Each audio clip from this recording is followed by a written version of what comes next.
We did it, everyone. We made it to Friday. Give it up for Friday. All right. Yeah. All right. Look at this crew we got here today. We got Chris and Mike Ryan and Amin and Roy and Jeremy. I don't know if this group has worked together yet. And we have Dave Damashek out in L.A. Hello, Dave. How are you? What's happening, everybody? We are that much closer to the start of football season. 3 words for that: ooh, la, and la. Do you think I should go to the show tomorrow? It's tomorrow. Do you think I should go to the show? Tribute show, Pearl Jam tribute band with Foo Fighters tribute band opening for them at Revolution Live in downtown Fort Lauderdale tomorrow. Should I go? It's tomorrow. Yeah? Yeah, you should go to that. Yeah, Should for go? sure. I think Yeah. you should go. Dave, should I go? I guess so. I hate to start out on a sour note, but the Foo Fighters might seem It's like not the Foo delightful Fighters. It's human- Foo Fighters. It's not the. Just like it's not the Pearl Either Jam. way. It's It's Foo also Fighters. Foo Fighters. Yeah. Either way, Dave Grohl seems like a decent soul, helps out society and all that. But every Foo Fighers song sounds exactly the same as every other Foo Fighter song. Now, Dave, I have to clarify here. It's not Foo Fighters he's going to go see. It's a tribute band called Foo Fight. Seems sad. Seems a little strange. Like we're putting the cart before the horse. I know Foo Fighters have been around for a long time. They deserve a tribute band, do they? Well, I mean, it's a group of guys who love Foo Fighters, and so they go around playing Foo Fighters songs. That's. Let me guess. Like Dave Grohl starts out at a normal pitch, and then gets real excited as the song goes along. He screams a little bit along. Probably the way, formula. right? Yeah, it could be. But I told you that's just a bonus. 'Cause I like Foo Fighters. Right. That's a bonus. I'm going to see a Pearl update. I got an update, everyone. I have an update. You ready? I'm going. Oh, wow. All right, there you go. I'm going. I have an What update. made you decide? The lead singer for the Pearl Jam tribute, they're called Still Alive. Stay alive. Still alive. I think it's still alive. That's on me. Make up a Still Are you alive. still The staying lead alive? singer reached Staying out alive? to you? Still alive. The Pearl Jam lead tribute. singer Freddie for Vedder? the Pearl Jam. His name is close to that. His name is close to that. It's Caesar. Caesar Vedder? He reached out to me. I'm his personal guest Wow. tomorrow night. That's You're right. a star bleeper. That's right. So I am going. I made up my mind. I'm going. And I am his personal guest tomorrow night. You So better get that VIP area Yeah, at that's nice. Revolution, because if not, it can be a little taxing on the body. Well, so what does the VIP situation a little look side like there? stage. It's really cool. It's actually. indoors, right? Yes. But if you're picturing like the stage and then there's like the mosh pit area, and then just to the side, That's there's, what like, I want. This little elevated, you're like stage side. Oh, that's what I essentially. want. Yeah. It's great.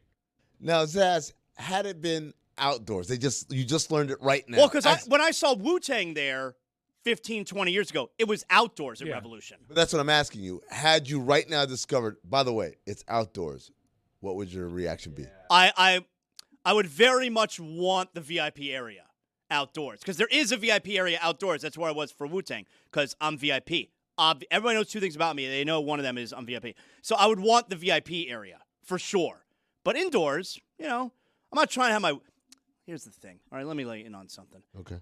The wife will start complaining, all right? If we're outdoors, it's very hot out down here, Dave.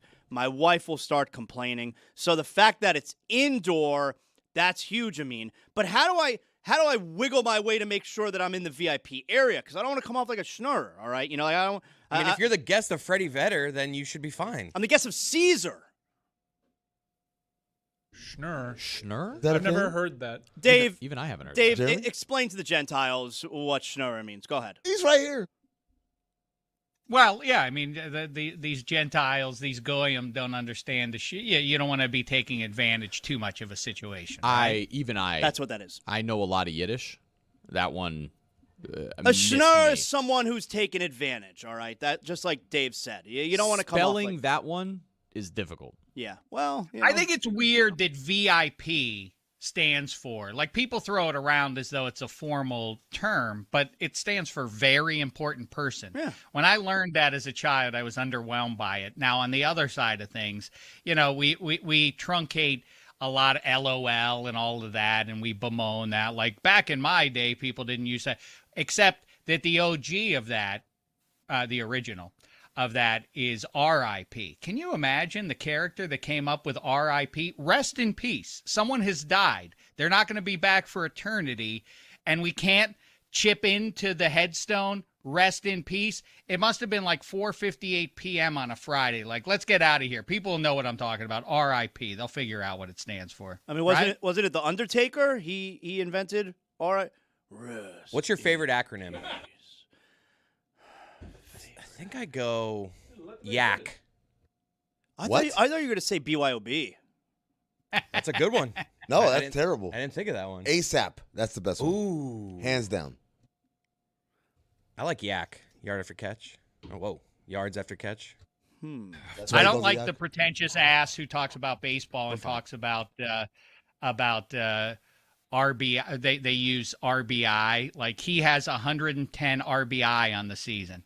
Yeah, we get it. We get it. You grammatical pain in the ass. Isn't Don't it say RBI. Ribbies? I thought they call them ribbies. Mike Schur says R's BI. Ugh. Mike Schnur? Freeloader. My older son just finished yesterday a binge watch of The Office. He's been binging it. He's 17. He's been binging it for like a month. Just finished yesterday. Loved it. And I loved telling him, I think I told him only like 2 days ago when I saw him watching, I loved telling him, oh, there's Mose. You know who that guy is? And I explained who Mose is. Not only that he's one of the creators and writers on the show, but like he appears on this show every now and then. My son got a real kick out of that. He loved that. It's Mose right there. Let me tell you about Mose. Zaz, do you know the story about how I met Mike Schur? No. So Mike Schur, I get this note from someone say, hey, there's a guy for Slate. He's writing an article about the Le Batard Show, how great it is. How long ago is this? This is like 2018, 2017. So they say, hey, is it okay if he calls you? And I said, sure. Yeah, give me a call. And so I get a text from a number say, hey, I'm writing this article. Is it okay if I call you like at like 12:30 on a Tuesday? I'm like, fine, yeah. And I'm thinking it's some college kid. It's his lunch break or whatever. Like, yeah, fine. Get on the phone. He didn't introduce his name in the text? This is Mike. Okay. So he's like, so I'm talking to the guy, and I'm explaining television to him, like Pat McAfee. I'm explaining hard outs and stuff like that, and like we'd talk for like maybe like 90 minutes. And he's like, "Man, this is so great. Thanks so much." I'm like, "Yeah, no, hey, yeah, best of luck to you." I think I said at the end of the call, and so the article comes out, and it's like, it's one of the executive producers of The Office wrote about the Le Batard You show. didn't know until the article came out? No clue. And I was like, as I'm reading, I'm like, oh my god. You must have felt like such a I douche. felt like because I just remembered it was like a scene from a movie. In my head was echoing all the like not snarky, but just kind of like, kid, this is how things work. And like all of the dumb things I said. Explaining comedy. And 2018, like Zoom wasn't like a thing, you know. It was a phone call. It Yeah. was all over the phone. I think I was walking around in L.A. when I think I went to go to get lunch from Figueroa or whatever. So it was like I was just on the move. But like all the things I said, again, like explaining TV, explaining comedy, just echoed in my head. I'm man. like, you stupid, dumb bastard. That is awesome. My cat's name was Mose. Coincidence? No, I named it after the character and then got to meet Michael Schur later on. And now we sometimes text, and he bullies me about the Heat. Chris doesn't know how to say cockroach. Relax. I'm sorry? I slow it down. You guys just speed through it. I like to slow it down. He calls it a cockroach. Oh, so he says it like Scarface. a cockroach. A cockroach. I mean, it just, I know technically it's cockroach, but that just doesn't, Yeah. that just doesn't No, work it's just for what me. it is. Not technically. cockroach. Cockroach. Someone please clip him saying cockroach, please. Cockroach. RSVP, you guys know what that stands for? Reserve s'il vous plaît. What? What? What would you say? Reserve s'il vous plaît. Not reserve s'il vous plaît. It's close. You actually almost, you were a little off. What is it? It's responds the rest of what you said. It's not record. You don't want to try saying it? It's respondez-vous plaît. That was close. It's a Not a French. roach. It's a French acronym. I just learned that. Did you? Apparently, Zaz knew that. Of course. Oh, okay. Just not a good week. It's Canadian. Just happens Cockroach. sometimes. Cockroach. It's a cockroach, right, Dave? It's not your garden variety roach. It's a at all. cockroach. How big is the hog on that roach? Wow. To be Says it named all, that. right in the name. Yeah. Chris, what is it? What? How big is it? It's pretty big. Average size, I'd say. It just sounds like Papa Roach, which is amazing. That's probably what I did there. Cut my life into pieces. That's not. I'm crawling on your ceiling. Yeah, there you go. No? Kill me with raid or No. something else. No. So- That's Hog you. is dripping down. So, like Dave said, we are very close to football. We had preseason football last night. We'll get to a little bit of This that. is the last weekend without football, right? Oh, without real football. Yeah. College Oh, football yeah. starts up next week. Is there anything good college football-wise next weekend? We got to look at Stanford against Hawaii. You know, they just named QB1, so they play the week before they play Miami. You've been wanting to mention the Stanford quarterback this Yeah. week. What's he going threw- on there? Well, do you think he's good? He threw 3 interceptions against Arkansas State. I would say no. I think you'd be right. Okay. 17. You know, years, by 9 the way, interceptions. we talked about it a week or two ago about how lame preseason polls are in college football and all of that. And then to gild that lily, I threw out my recurring point that if preseason games were in fact essential, as NFL claims they are, then college football teams would play them. That's what And- I'm saying. Well, and then the pushback comes from the dim cynics. Well, they play cupcakes. They don't schedule actual good Not teams. always. And that's betrayed by the evidence. Yes, go ahead and look through weeks 0 or whatever they call it. I still don't understand the notion of week 0, but either way, week 0 and week 1 and week 2 is populated by a number of heavyweight v heavyweight type games. You know, ranked teams. I hate to invoke rankings preseason when I bemoan their existence, but either way, there's some real good games going on in the first couple of weeks of college football season. Yeah. I like that about college football. I love it when the Canes had a week 0 where we played Florida and it was a really good game. I love starting the season off with a marquee opponent. I wish Miami would do it more often. But like the point would be. I disagree. Mhm. Really? I'm sorry. Well, you're a Big Sorry, Ten Zach. guy. You're a Big Ten guy. You don't like to play anybody. What I don't like is in the NFL is these meaningful games, division games. You're pitting teams that are going to I'm with you on impact the that. seedings. But Yeah, there Well, should be we've been no. out- It was a long-standing rule in the NFL that week 1 you would never Right. have a divisional matchup. What do you mean long stand? It was an unspoken rule. Yeah, it was sort of unspoken. Why you don't get into your division, the meat of your division schedule until the season starts, but never week 1. That's all out of division matchups. Sort of unspoken? What's a sort of unspoken rule? They did it for several years where you didn't have a division matchup, and then all of a sudden they started putting division matchups in there, and it stunk. I feel like sort of unspoken means someone spoke about it, and we're like, shh, you're not supposed to talk about it. Yeah, it was implied. It was an implied sort of unspoken rule. An implied sort of. How do you imply a sort of unspoken? Well, because rule? for several years there wasn't. Right, Dave? Back me up here. But then I think what kind of got in the way, and we all understood that you start with a dip in the toe in the water a little bit with college football. Alabama plays a Bethune-Cookman or whatever plays a bum team that they're going to whip, but then you start to get into the kickoff classic or whatever or the kickoff game in the NFL with the reigning champion playing somebody at home, and then people watch this and it became a prime time event, and then you get a band out there before the game and all that crap, and I think then it's like, oh, look, more people than usual watch this. But listen, we've been out in the desert for 6 months without any football whatsoever. We don't need a feast. We just need a cracker. That's all we've been desperate for anything to eat. Just give us a morsel of food. Doesn't have to be a filet mignon in week 1. We'll build up to that. So, like Mike said, next weekend, real football, all right? We got preseason football week 2, which began last night, and you're probably seeing everyone is setting their fantasy football drafts. You know, like it's that time of year. We're in week 2 of preseason. We're either having our fantasy football draft or we're setting our fantasy football draft. And what that also means, I don't know if you've been seeing this on social media recently, you have fantasy football leagues that are paying off their debt from the end of last season. It's become a big thing, right, Dave, where the loser, last place of the fantasy football league has to do some sort of punishment, all right? And some of them can be really silly, and some of them can be kind of brutal. And these leagues are posting the videos, like all over social media. And I'll be honest with you, some of them are funny, but I think it's getting a little bit played out. If I'm being perfectly honest, I think it's a little bit played out. Ooh, look at look at how he punished the last place guy. I saw one league where the loser of the league had to object to a stranger's wedding. No. Whoa.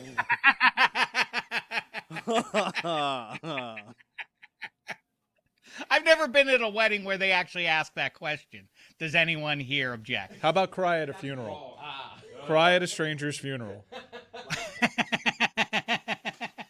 I love the idea of hearing an objection at a wedding. Like if I was at a wedding and someone objected, I'd be so excited.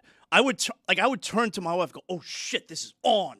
And that sounds amazing. Do they have to give a reason for the objection, or just say I object and then walk out? I don't know. I just saw the headline. I didn't see like a clip on it. I can't believe ruining someone's big day like that. Of course. That's crazy. We had a guy crash our wedding who was serving a fantasy football punishment. Oh yeah. But Amin, And you raise a great overall. Yeah, it's a great question. Do you then have to justify, or is it enough? Like, what is the process at that point at the wedding? Like, I object. Like, all right, state your case, and then we're all gonna judge. We're all the gathered crowd here is gonna serve as the jury, and we'll take a vote at the end of your speech about why you're objecting here. Because I feel like you can say I object and just walk out, and that's like, all right, that's clearly just some crazy person. You know him? No, I don't know him. He didn't say anything. But if you have to sit there and be like, I object on the grounds of infidelity, like bum bum bum, now we got some cooking. But like, what is the premise there? Where what is it? What is the person supposed to say? The official. What are they supposed to say in that spot? Speak now. Yes. If anyone speak now objects, speak now or hold forever. your peace. Right. Speak now. Hold your hog. Speak now or forever hold your peace. So if somebody speaks up, what is the process then? Like, does everybody then vote? Duel. Yeah. Is it a duel? Is it a combat? To death? Like, Who fights? What is the process? If somebody objects, what happens next? All right, you object. Cool. You may continue. Like, what happens? Well, they just want, like, hey, like, he's a real dirtbag. He's been sleeping with all your best friends. Like, this is the last moment, guys, before this thing becomes official. Let's put all this shit on the table, is what that is. Maybe it's like a Major League Baseball game where it's played under protest. All right, we'll file that one away. We'll keep moving things along, and we'll revisit Does this. the official then make the big P, with his hand? He signals protest, the P. Yeah. But, we have catering. Right. They bring out a desk and they kind of go first take on it, where they put the person who objects and the person who's supposed to get married, and the officiant is the moderator, and they just sort of go for a few rounds, and then ultimately there's a decision made at the end. Now, I've been to a lot of weddings in my day, particularly with my lady. But you mean to tell me that Jonathan Zaslow's going to object at the wedding, and we're not going to pay attention to one word he says? That's preposterous. Kenny. What did the move? My lady.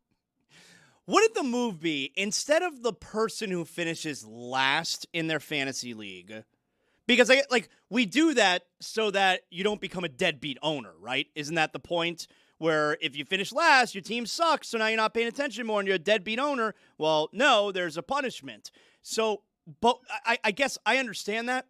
But wouldn't the better scenario, like the more dangerous scenario, instead of the person who finishes last in their fantasy football league has to do a punishment, like, why can't we have whatever happened to integrity, where we all have integrity, we're all setting our lineups, we're all trying hard in our fantasy league, that there doesn't need to be a punishment to keep you from being a deadbeat owner. The punishment actually goes to the runner-up, to the team that loses I'm going to tank. in the championship game. Tank every single season. I've never played fantasy football, but I would tank. That's why punishments are there, so there's no tanking. It's an anti-tanking clause. If the last place team is going to trade away all the good players. I just went through. Well, I know, I just but said in all real that. life, teams tank. Okay, but how about we have? have some integrity? Okay, go tell the NBA that. All right, but there's a commissioner. Go tell the Dolphins that. All right, but the commissioner in the NBA is a nothing.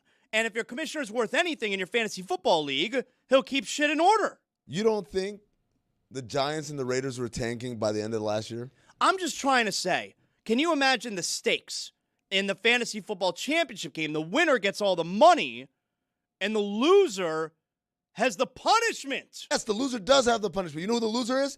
The last guy in the league. That's the loser. Second guy is not the loser. You're thinking about things. Wait, all of a sudden we just absolve everyone else in the league, and the only loser is second place? Get out of here. Sounds like a loser talking. I didn't care for Amin's little humble brag or whatever you want to call it, like Mr. Hipster kind of crap that he just pulled there, which is like, by the way, I have to stipulate, I've never been in fantasy. This has become, the opening scene in Pulp Fiction when Sam Jackson and Travolta are talking, and Sam Jackson, but you are aware of the idea of a pilot. These people in the 20th century who used to declare to impress people, I don't have a TV. You don't have a television in your home and you're proud of this. This is what Amin's doing now. I'm too cool to be in fantasy football. Is that what I'm picking up? I thought or am I a little touchy? I thought you were going to say the opening scene from Pulp Fiction where he says, what'd they call a Whopper? I don't know. I didn't go to Burger King. The opening scene in Pulp Fiction is with Pumpkin and Honey Bunny. It's not Samuel Jackson and John Travolta. Touche. When you're right, Zaslow. When I'm wrong, I say I'm wrong. Just saying. I love you, Honey Bunny. Execute every last one of you. Top 10 opening scene in movie history, and I blew it. Is it a top 10? Yeah. I don't know. Have you ever seen Nice. Taxi with Queen Latifah? That opening scene is unlike any other. Jeremy, what is this that you're trying to keep things from me, which I don't appreciate. And I overheard you talking before the show started about some video that you were trying to keep away from me, which I don't appreciate because I'm sitting in the throne right now, and I really do need to be aware of everything that is happening on this program here. So I am on to you. All right. What are you trying to hide from me? So a friend of the show, one of the fans of our show, and he also helps out in some of our audio editing, Rage Against Twitter. What do you say? He put together a pretty damning compilation of you getting choked up, not just this week, but in moments prior. Let's see if we can roll that tape in just a moment of Zaslow struggling. Dave, there's a lot of traffic now on our way into work in the mornings, and that can solely be attributed to school. Are you going to be okay about it? Yes, I'm fine. What's going on with you? You know I'm recovering from being sick. Yeah, but it's a thing with you. Coach Jay Lucas here with us signed a 5-year extension a couple You're of days so happy ago. for him. It's You're getting emotional. choked up. And That's right. It's a thing. No, but it recovering from predates you having being a cold. No, Porzingis, they'd probably have to trade. No, well, they just signed him to an They extension. just know the way that they restructured his deal is that now that the league year has started anew, he's instantly tradable. They wrote it into the I'm contract. fine, Mike. no, it predates you being sick. No, I'm very You phlegmy. You occasionally get choked up by your. Like I was pulled over a few weeks ago. Oh, fight through. Choked up. Oh. Get it? It's emotional. No. Was it? No, take your time. Yeah, when I have a cold. No, but it happens before the cold. Do you expect Matthew Tkachuk to be skating with a hangover tonight? Survived that I one. got emotional. I get very emotional. Cut that Yeah, one, cut please. When I think Cut it about out, Matthew ladies and Tkachuk, I get very emotional. It sounded worse than it did in my head. No, really? It was bad. All right. All right, there you go. All right, there you go. Yeah, it sounded worse than it did in my head. Those are deep pulls too. One of those had Sarah Sivian in it for when we were talking to her about Matthew Tkachuk. These are not just when you had a cold, Zaz, but I believe you have to issue an apology to Mike Ryan for the narrative throughout that. What do I have to apologize to Mike for? For lying to his face and saying it's only when you're recovering from a cold. This happens to you. All Just the time. accept it. It's a Work thing on with it. you. It's okay. It's a thing with you. But capitulate. What's a thing? Every host has a thing.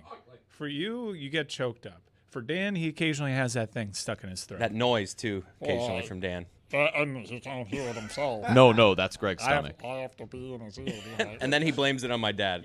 Greg! I can't help it. I'm a very emotional person sometimes. I mean, have you seen? I saw clips of this on social media, but I don't have the details. There is in Paris, all right, and there you can go to any touristy city, and there will be themed restaurants or themed bars. Bien sûr. And in Paris, they have a Miami themed bar. Yeah, so think about it like this. You're here in Miami. You're walking down the street. You say, ooh, Le Petit Déjeuner. Oh, it's a French restaurant. And you go in, and it looks like what you would imagine a French restaurant looks like. But we're here. Like, especially if you've never been to France, you just got to have to take their word for it based on what you've seen in the movies. Well, imagine that for them over there. What they think Miami is all about, and we have a video. I just found a Miami-themed bar in Paris, and I'm going to show you what it's like. It's called Miami Boulevard, and here's what it looks like from the outside. Tons of neon and all of these disco balls everywhere. Look at that. Here's what the menu looks like. Of course, it's American, so you have burgers like whatever Best Miami is, or the Mexic burger. There's quesadillas, empanadas, fajitas. Apparently they do an XXL brunch. And for cocktails, they have Le Miami Special, Ocean Drive, Ultra Beach, more disco balls, and these giant palm trees. And you have a screen here with a bunch of scenes of Miami Beach. And of course, Miami-themed pop art. I like it. That place looks awesome. And for the listening audience, there were 48 freaking things at the top of the roof. So many disco balls. So many disco balls. Also, Hold on a second. There were 48 freaking things? Yeah, that was bad. That one I'll give you. I forgot. I lost disco balls, guys. That's it. And Amin picked me up. It's a good teammate. The opposite of you. Tried. Chicken or the egg did Miami Vice, or was it the Dolphins? It has now endured the mental image I think outsiders of Miami have of Miami is turquoise and pink. And that was very 80s, but we're in the year of the Lord 2026 and it persists. Where did that start? You guys have in Miami sort of, I don't know if I've ever mentioned I'm from Pittsburgh, but they have Pittsburgh is black and gold. It feels like you guys have a color scheme. True? The Miami Heat. It's Miami Vice, but the Miami Heat have done a great job bringing it back. I like to say that I really, really love that Wiz Khalifa song, Black and Gold, Black and Gold, Black and Gold, Black and Gold. Black and yellow. Black and yellow. Oh, you know what? Pet peeve. People who call basic-ass colors something fancy. It's yellow. It's not gold. You're wearing black and gold. yellow. No, it's not gold. The Saints helmet, that's gold. That's gold. You wear yellow. No. Yes. That's old gold. No, that's not old gold. Is what that is what it is called. When did new gold come out? No, you ever see The Wizard of Oz? The road that they walk on is the same color as the yellow that's on the Steelers. The gold brick road. When did new gold come out? It's black and yellow. Hold on. Stop with the gold. He said it was old gold. When did new gold come out? Do you guys think that Crockett and Tubbs, which of the two do you think cared more about the Dolphins and Miami sports? Crockett. Ooh. Definitely Tubbs Crockett. is from New York. Yep. Oh, well, there you go. Yeah. There you go. Conversation Well ends. done. knows everything. Well done. Cannot Do you think those retort. guys in their free time did Crockett when he wasn't busting up crimes? Do you think he was going to games at the U? It's undercover, so I would think so. Yeah, I could see, the games would have been at the Orange Bowl, of course. Both teams back then were playing in the Orange Bowl, Dolphins and Hurricanes. So I could see Crockett going to the OB every now and then, but I don't think Crockett would have been like a diehard sports fan. I think his passion is being a detective. I don't think he necessarily has time to actually follow sports. You know what I'm saying? So Tubbs is from New York. If he moved down here in the 80s, I'd like to think, and Roy, you can correct me if I'm wrong, but if he moved down here in the 80s, it'd be pretty easy for him to be a Dolphins fan, no? Not right away. Like, it would take time. You don't just switch immediately. Have a little bit of character. A lot of New Yorkers, Have some fair weather New self-respect. Yorkers moving down here and just sort of embracing all things Miami. Lionel. Wonder if The they Giants went are to, pretty like, good in the Crockett 80s too. Tubbs. I would love it. Like, it would be cool if Crockett and Tubbs, like, once the Heat were like came into existence, like, I got us 2 tickets, man. We're gonna go see your Knicks against my Heat, like high-fiving each other and busting chops and all that. Good times. Don Johnson was one of those guys in the Miami Heat's opening season in Miami Arena. He was one of those guys who they would routinely invite to sit near courtside and put on camera. Yeah. I'm looking for a heartbeat. You know that song? No. Oh, man. I don't think I do. That's a great song. That's a great It's song? a terrible video. It was made for a soundtrack. And one of the best things MTV ever did was they had like Janine Garofalo, Dennis Leary, Jon Stewart, and I think Ben Stiller go through like a bottom 25 worst, cheesiest music videos that ever aired on MTV. Really? And Don Johnson's Heartbeat was up there. That special has to be somewhere on YouTube. It's one of the best things I've ever seen. MTV used to have incredible VJs. Those are very big names that you just gave us. Yeah. They weren't VJs. No. It was just a special. They came in and they were like, let these comedians riff on these terrible videos the way that Beavis and Butthead would.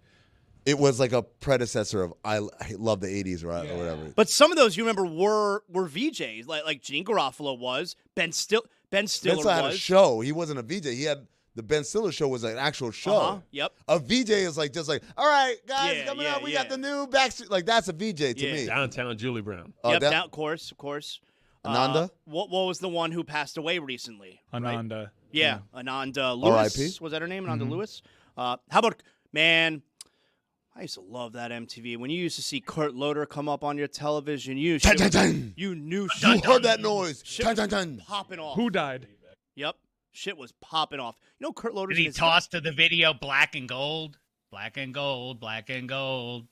Speaking of colors, that it's annoying. I always get annoyed. The maize and blue. Get that out of Again. here. Michigan? It's yellow. Maize. It's yellow. It's yellow. Maize. It's yellow. It's yellow. Honolulu blue. FSU is like that also. What do they call their color? It's garnet and gold. But they actually, Garnets. yeah, Come but they on. actually wear. Well, I think that's garnet. It's maroon. Okay, Yeah. whatever. But it is gold. That's what gold looks like, Dave Damashek. And I think if it's a specialty color like that, where it's maroon or something like that, like if it was pure purple and they were trying to tell me it was garnet, then I'd be like, relax. What do the Lakers wear? They wear purple and and yellow. They say They say gold. Lakers Forum blue and gold. You're telling me that they think that's blue? It's Lakers Forum blue. That's not blue. That's not blue. I'll tell you this, Lakers. But they don't You're not play wearing in blue. the Forum anymore. Is it Lakers crypto blue? There. You may have noticed there also aren't very many lakes in Los Angeles. Stupid. Silver Lake. It's very stupid. Say Echo there's Lake. zero. Say there are any. Echoes, Say echoes, there's zero. echoes. Still a little Who would get the VJ job if everybody in Miami in that studio right now auditioned to be the next video jockey, which is that's what VJ stands for? Who would get the gig? My Jeremy's money. giving. Here's a sneaky play. Jeremy Taché. Would I mean, get come the on. job. It's not sneaky because Jeremy just looked at all of us like, I mean, come on, what are we talking about? We're not competing. It's like saying, hey, who would win a shooting You'd be competition? You'd be rejected by the masses. No. You would I'd- be. I'm only It would rejected be like how by Dave this Holmes show. was a far more I qualified was just guy. going to say, you'd be But- like Dave. I Yeah. promise you, that's not how it works anywhere outside of this building. No, that's how it works at MTV. He's got the VJ energy though. It's like, come on, guys. All right, coming in at number 2. Oh, you're not familiar with the story of Dave? No, Dave I have no Holmes. idea what Who's you're Dave Holmes?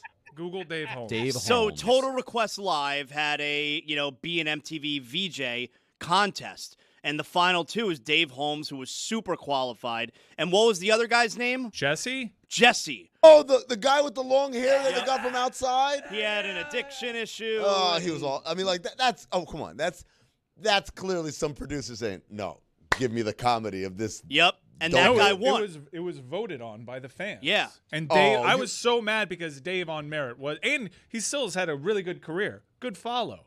He's really good. He was Oh, tremendous. He was Every Friday. absolutely the superior talent, but he was rejected by the masses because he had a little Jeremy going on, just too clean cut. On MTV, got to be a little rough around the edges. Even Carson, who was super polished, had to have the one black pinky. Clean cut. I have faith Listen in to him. Mike Ryan. Look, he's trying to talk it into existence now. Look, I got ink. I'm dangerous. Taché. That's right. Fat. Well, I would get it. Like over Ryan's Jeremy. your guy I mean, in the it's very VJ clear. chair. Yeah, it's very clear. Absolutely not. I'll never forget when they read the results and Dave Holmes just standing there, and Jesse, when you could see in Dave Holmes' face, like, I can't believe this bullshit. He was so much better. And Jesse was like, I can't believe how much heroin I'm gonna do. Whatever happened to Jesse? Did a lot of heroin. Do you think he's still with us? He is. Oh, okay. There you go. Did he go? Didn't he do celebrity boxing against? Did he? No, he did not. Okay. I think that would have surfaced for you. If he had passed, I think we would know it, Mike. Was he not in celebrity boxing against? I want to say it was a Sticky Fingers. Oh. Mike, I'm looking forward to. We're gonna get to a top 10 greatest movie opening scenes. Oh, that's gonna slap. It's already done. Yep, A there. cockroach. That's him, Jeremy. That's Jesse right there. That is the cleanest picture of Jesse I've ever seen in my life.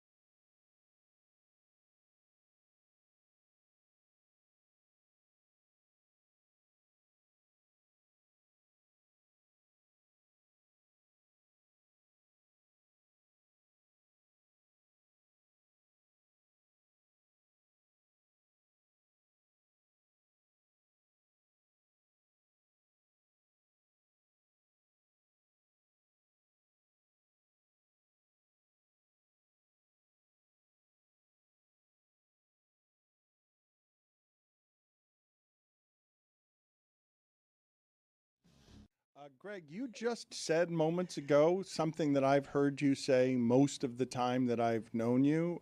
I'm just a small, private individual. Right. Yeah, is that on your catchphrase list? Because I have not heard it yet in your 50, and I think it's an omission because I'm guessing it's probably not in your top 15 either. And I've heard you use that for a long, long time. Is it another one that you have forgotten? Just admit yes or no. Just give me some honesty. Is this or is this not on your list? Yes or no? I don't think so. Did you forget it? Yes or no? It has been mentioned. I think it just didn't make the cut. That's the second one today that we've discovered that he's overlooked. Chris, true. he's lying to me right That's now. a skeptical Dan Le Batard I mean, post. that's a lie. I can see it. Chris, that's a lie. Yeah, the Little League theory is better than that. No, there are 50 on that list, not as good as I'm just a small private individual. Like, you forgot it. I need you to admit it. I did not forget it. It was considered. It was brought before the board. It was, and it did not Chris, quite. is he make, telling the I truth? don't remember seeing that one. There are a lot that have made that we've thought of and that are on the cutting room floor, but I don't remember that one. To Dan's point, Are you ready to update the list of catchphrases because Yes. it doesn't? You are ready. Yeah, and by the way, I will defend at all cost the Little League theory. Okay, don't besmirch the Little League theory. All right, I'm going to write down right now, when you give this list, I'm going to write down all the ones that I believe to be worse than I'm just a small private Okay, individual. You can't write that fast. Let's go. Let's test me. Let's go ahead and test me. All right. Tessie today, Dan. He really is very combative. Literally, Nothing's good enough for you let's today. test it. All right. Well, he's just lying. He's just lying. I'm not He's a liar. lying. And sardines don't belong in the conversation that we were having about ground beef being traded It's versatile. for You don't ham. get Caesar salad without it. No, I've eaten sardines my whole life. I love the little key they have to roll back the metal can. I used to buy sardines just because of the can. I'm on, strangely, that algorithm where I see old sardine cans being opened. Yeah, isn't it great? It is. It is great. It is great. it can't Cody. be great. There's something soothing about it, right? Yeah, the one Greg, thing I the- don't like about that, though, is the sound.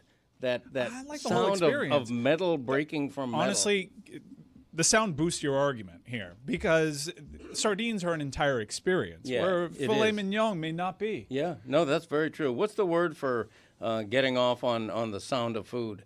ASWM or something? Or Oh, no, ASMR. Getting off on the sound of food. no, ASWM or what's it called? Awesome? ASMR. ASMR. Listening to people eat. Yeah, right.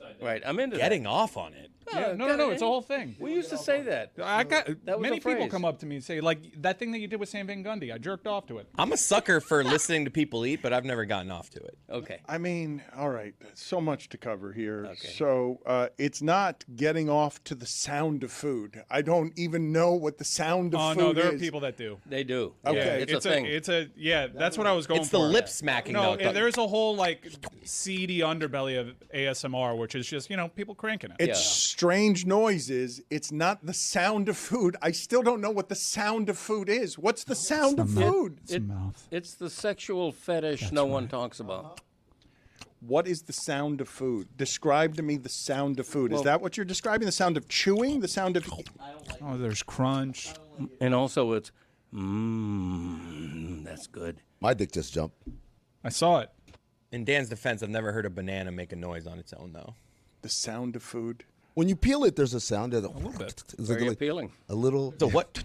Yeah, there's like a perforation. I've never If heard you that. have a really from the banana. high-end microphone, you can hear it. All right, I'm gonna go get a banana. Put it on the poll at Le Batard Show. Is there something soothing about opening a can of sardines? Big Dog is perfect. It's good. Do you like breathing hot neck on the neck of hot? Wow. Are you turned on? Do you like Dangling. breathing hot neck? What's going on here? Do you like Sexy. breathing hot neck? You have been dry humped many, many times. Intimate. You have been dry humped many, many times. A little pelvic thrust situation. I like that. Have you ever consoled a naked man before? What does it feel like to get dry humped? I saw pee-pee. I've never consoled a naked man. Breathing hot neck. I've never consoled a naked man. Many, many times. I saw pee-pee. People out there, stop sending me pictures of the hotel rooms with the chair, okay? Stop sending those to me. I like that. I like that. He was naked, Intimate. dangling. I would hold that thing really tight. How would you do it? What's going on here? Do you like Sexy. breathing hot neck? Do you like breathing hot neck? I've been dry humps. You never know. I've been dry humps. Many, many times. I've never consoled a naked man. Have you ever consoled a naked I've man? never consoled a naked man. Many, many times. You never know. I like that. You know what I'm talking about.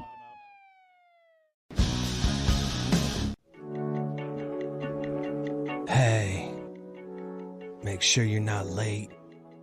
It's time for Zaslow's World Cuck Update. I mean, I don't know what that was. Trying to do a World Cup update. What the hell you doing there? I do have a few more things I want to say, Dan, as far as the World Cup is concerned. Now, because yesterday was the final round of 16 game, you know what comes next?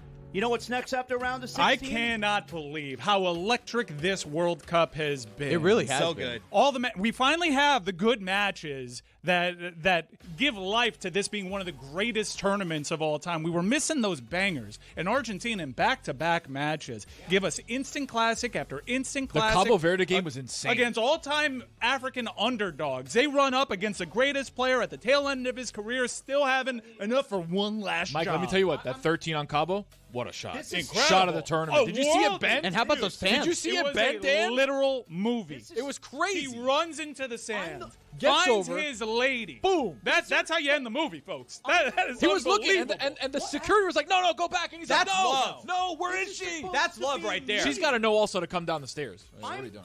I'm the one who's doing this. Your second topic, Zaz. Do you have another World Cup topic? Well, I'll tell you what. All right, I don't know why you're saying it like that. But anyway, I have other things that I want to talk about. You know what? You can't take this away from me. I don't know if you saw this past Monday night. CM Punk returns to WWE. After months away and all sorts of rumor and innuendo, he's not on the right side with TKO, comes back in his hometown of Chicago and beats Sami Zayn, whose title reign lasts about a week. Much fanfare in Chicago. CM Punk related to Daft Punk at all? No, not at all. Oh, really? Yeah, but see, Daft Punk's good, though. Not unlike Messi, later in his career, finding top form, his body looking incredible. You know what this might set up? Cody Rhodes versus CM Punk at SummerSlam. Greg Cody Rhodes. I'm Hello. going to SummerSlam. I want There to you talk go. about this. Well done, Jeremy.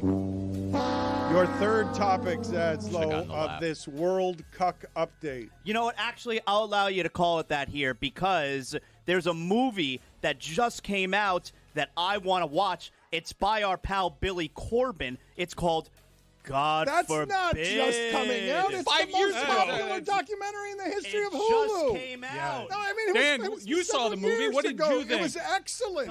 It Yeah, was, why don't you have a turn here? It went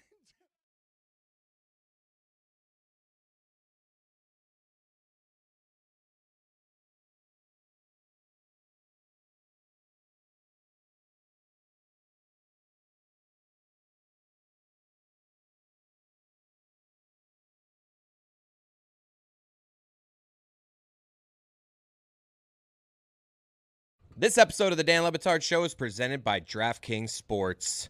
DraftKings, the crown is yours. Put it on the poll, Juju. Who would make a better MTV VJ, Mike Ryan or Jeremy Taché? Jeremy's like all mad now, Dave. He's all upset. He's insulted. He feels insulted that none of us believe he would make a good MTV VJ. Mike, where did you say he belongs? You belong in the news division, my man. You get over there and they'll be like, hey, bud, go over there with John Norris. Work the red carpet a little bit. You and Serena Alshul. You just sound like a fool right now. No, you sound you're- uneducated. No, this is a generational divide because you weren't alive for the heyday of This guy doesn't get MTV. it. No, you don't get it. You weren't flatly alive. Don't get it. Even Gideon Yago was legit. You know about Gideon Yago? We'll see. Gideon We'll Yago see what was the poll out there says. in New York, down the alphabet streets. Like everyone knew in the scene where Gideon Yago was born. Yep. Even though he was clean cut. You think I can't be there? No, Go you holler can't at Chris be. Connolly. You think I you're- mean, Taché is a modern-day Tabitha Soren. I think we could all agree on that. I think what we need to do is to figure it out is have them do some tosses to some music videos. Hey, Taché, you're up first. Toss to the new video from Metallica. Go ahead.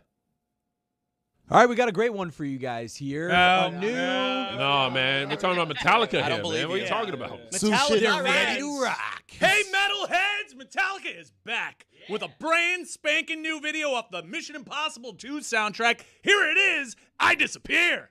This guy got to hear me do it That's first. how you do it. Jeremy, I'd like to introduce you to Sushin Pak. You'll be working together very closely.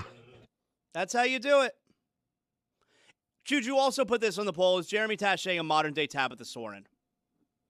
You know what? Fine. We'll do something a little bit up your alley. All right, Jeremy? I mean, Mike just nailed the Metallica video, I Disappear intro. Yeah, well, all that was me tossing to it on Headbanger's Ball. If I were doing TRL, it'd be a more conventional toss. But you don't even know about Headbanger's Ball. That's how out of your Yep, depth It's you true. are right You're here, right. Jeremy. All right, so let's do I'm something- believing in my talent alone. All right, I do too. So let's make this a little bit more fair. Let's do something a little bit more up your alley. Yep. Okay? Jeremy, why don't you introduce the newest 98 Degrees video? Who? Come on. This is supposed to be up your alley. 98 Degrees? Yeah. I'm pretty sure they were popular before I was born. That's what I mean about you missing the heyday. Yeah, I get it. You Look, think that's getting you the gig at MTV that you just keep saying, I've never heard of these people because I wasn't born? That's not getting you the gig. Well, here's Olivia Rodrigo's latest. Hey, Livies, you want to hear the newest stupid song? This one's for you. Here comes All right, Stupid Taché, Song we by need to see Olivia your Rodrigo. range, though. We need to see your range, Taché. Report on the unfortunate passing of Kurt Cobain. So, You know who some he is, bad right? news out of Seattle. No, you don't do a SOA out of SOA? the typewriter bang. Chung, chung, chung, chung, chung, chung. Bad news out of Seattle. You need to make me feel better about the tragic information you're about to lay on my head.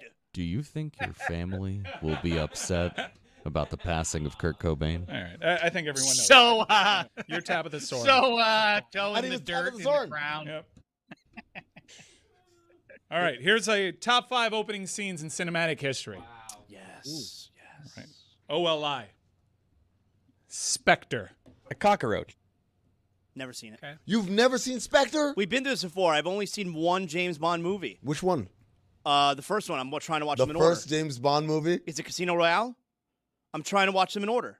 Casino Royale was a black and white start. No. I'm talking about with Daniel Craig. Daniel Craig, Yeah. yeah. Spectre. It was so good of an opening scene. I mean, what were you telling me? So the opening scene is him walking across the rooftops in Mexico as a parade is happening. There was like parkour happening. It was such a good opening scene that parade, which was fictional, written for the movie, Mexico was like, F it, we're going to do it for real now. OLI. Super Troopers. A cockroach. Is that they pull the guy over and he's on drugs? Yeah, he's way too high. It's funny. I can't pull over any further. It's funny. OLI. And then when they leave him, they start driving in reverse, right? Past him. Dark Knight Rises. A cockroach. Yeah. They Dark expect Knight one of us- Rises. They expect one of us to be in the wreckage, brother. Yeah. OLI. it's not the time for fear. Drive. A cockroach. Do you remember the opening scene in Drive where he times it out with the Clippers game and he's listening to the Clippers game on the radio and Buddy has to be in the warehouse just a little bit too long and he's listening to the police scanners and he has to evade the movie is helicopter. this? Drive. He loves and Drive. then Drive is great. And then at the very end of that scene where he gets out of the Staples Center parking garage and he just walks away, then Kavinsky's Night Call hits. Banger. This is what we're doing. There are a lot of movies in man's recorded history, and we're talking about Drive? Yeah, we're talking about opening scenes. He loves Drive. Drive is a great film. OLI, Pulp Fiction. A cockroach. All right. I love you, Pumpkin. I love you, Honey. All right, this is a robbery. Number 5. Any of you pricks move. Man, when he punctuates that and they jump up in the diner and then that Pulp Fiction drops down over the pub. You like title cards and music now after an opening scene. Check out Drive. Like I think watching you'd Colin like it. Kaepernick at the stick run away from the Packers. Like, what the hell is happening? I've never seen anything like this before in my life. Jeremy, you've heard of Pulp Fiction before, right? Yeah. Okay. Number 5, Mission Impossible 3. It's a cockroach. Mission Impossible 3. Remember, we start somewhere in the late middle, and we time hop. And that's when you already establish, wow, Philip Seymour Hoffman is intense right now. That's my favorite one, the one with Philip Seymour Hoffman. I'll fall out, but Mission Impossible 3, I think, is my second favorite. And that's when we get the great Tom Cruise. No. He's acting his ass off in that scene. But also, I got to quote Rick and Morty. I just feel like stories should start at the beginning rather than like creating this fake tension of time hopping. Oh, really? Then 2 you're not a weeks Pulp early. Fiction guy. No, that's different. The whole movie is jumping around. This one is like the standard cliche of like, I'm going to show you a scene from the middle. And we're like, wait, how did Tom Cruise get in this situation? And we're going to start from the beginning. You know, 2 weeks I earlier. rewatched The Odyssey, and I realized What a movie. not enough is made about how that film is pretty much out of sequence the entire time. It's a series of flashbacks. And so you don't really see movies that popular that don't go in Chris order. Nolan thing. What are we talking about? Yeah, Chris but Nolan you wouldn't does think that so in The Odyssey.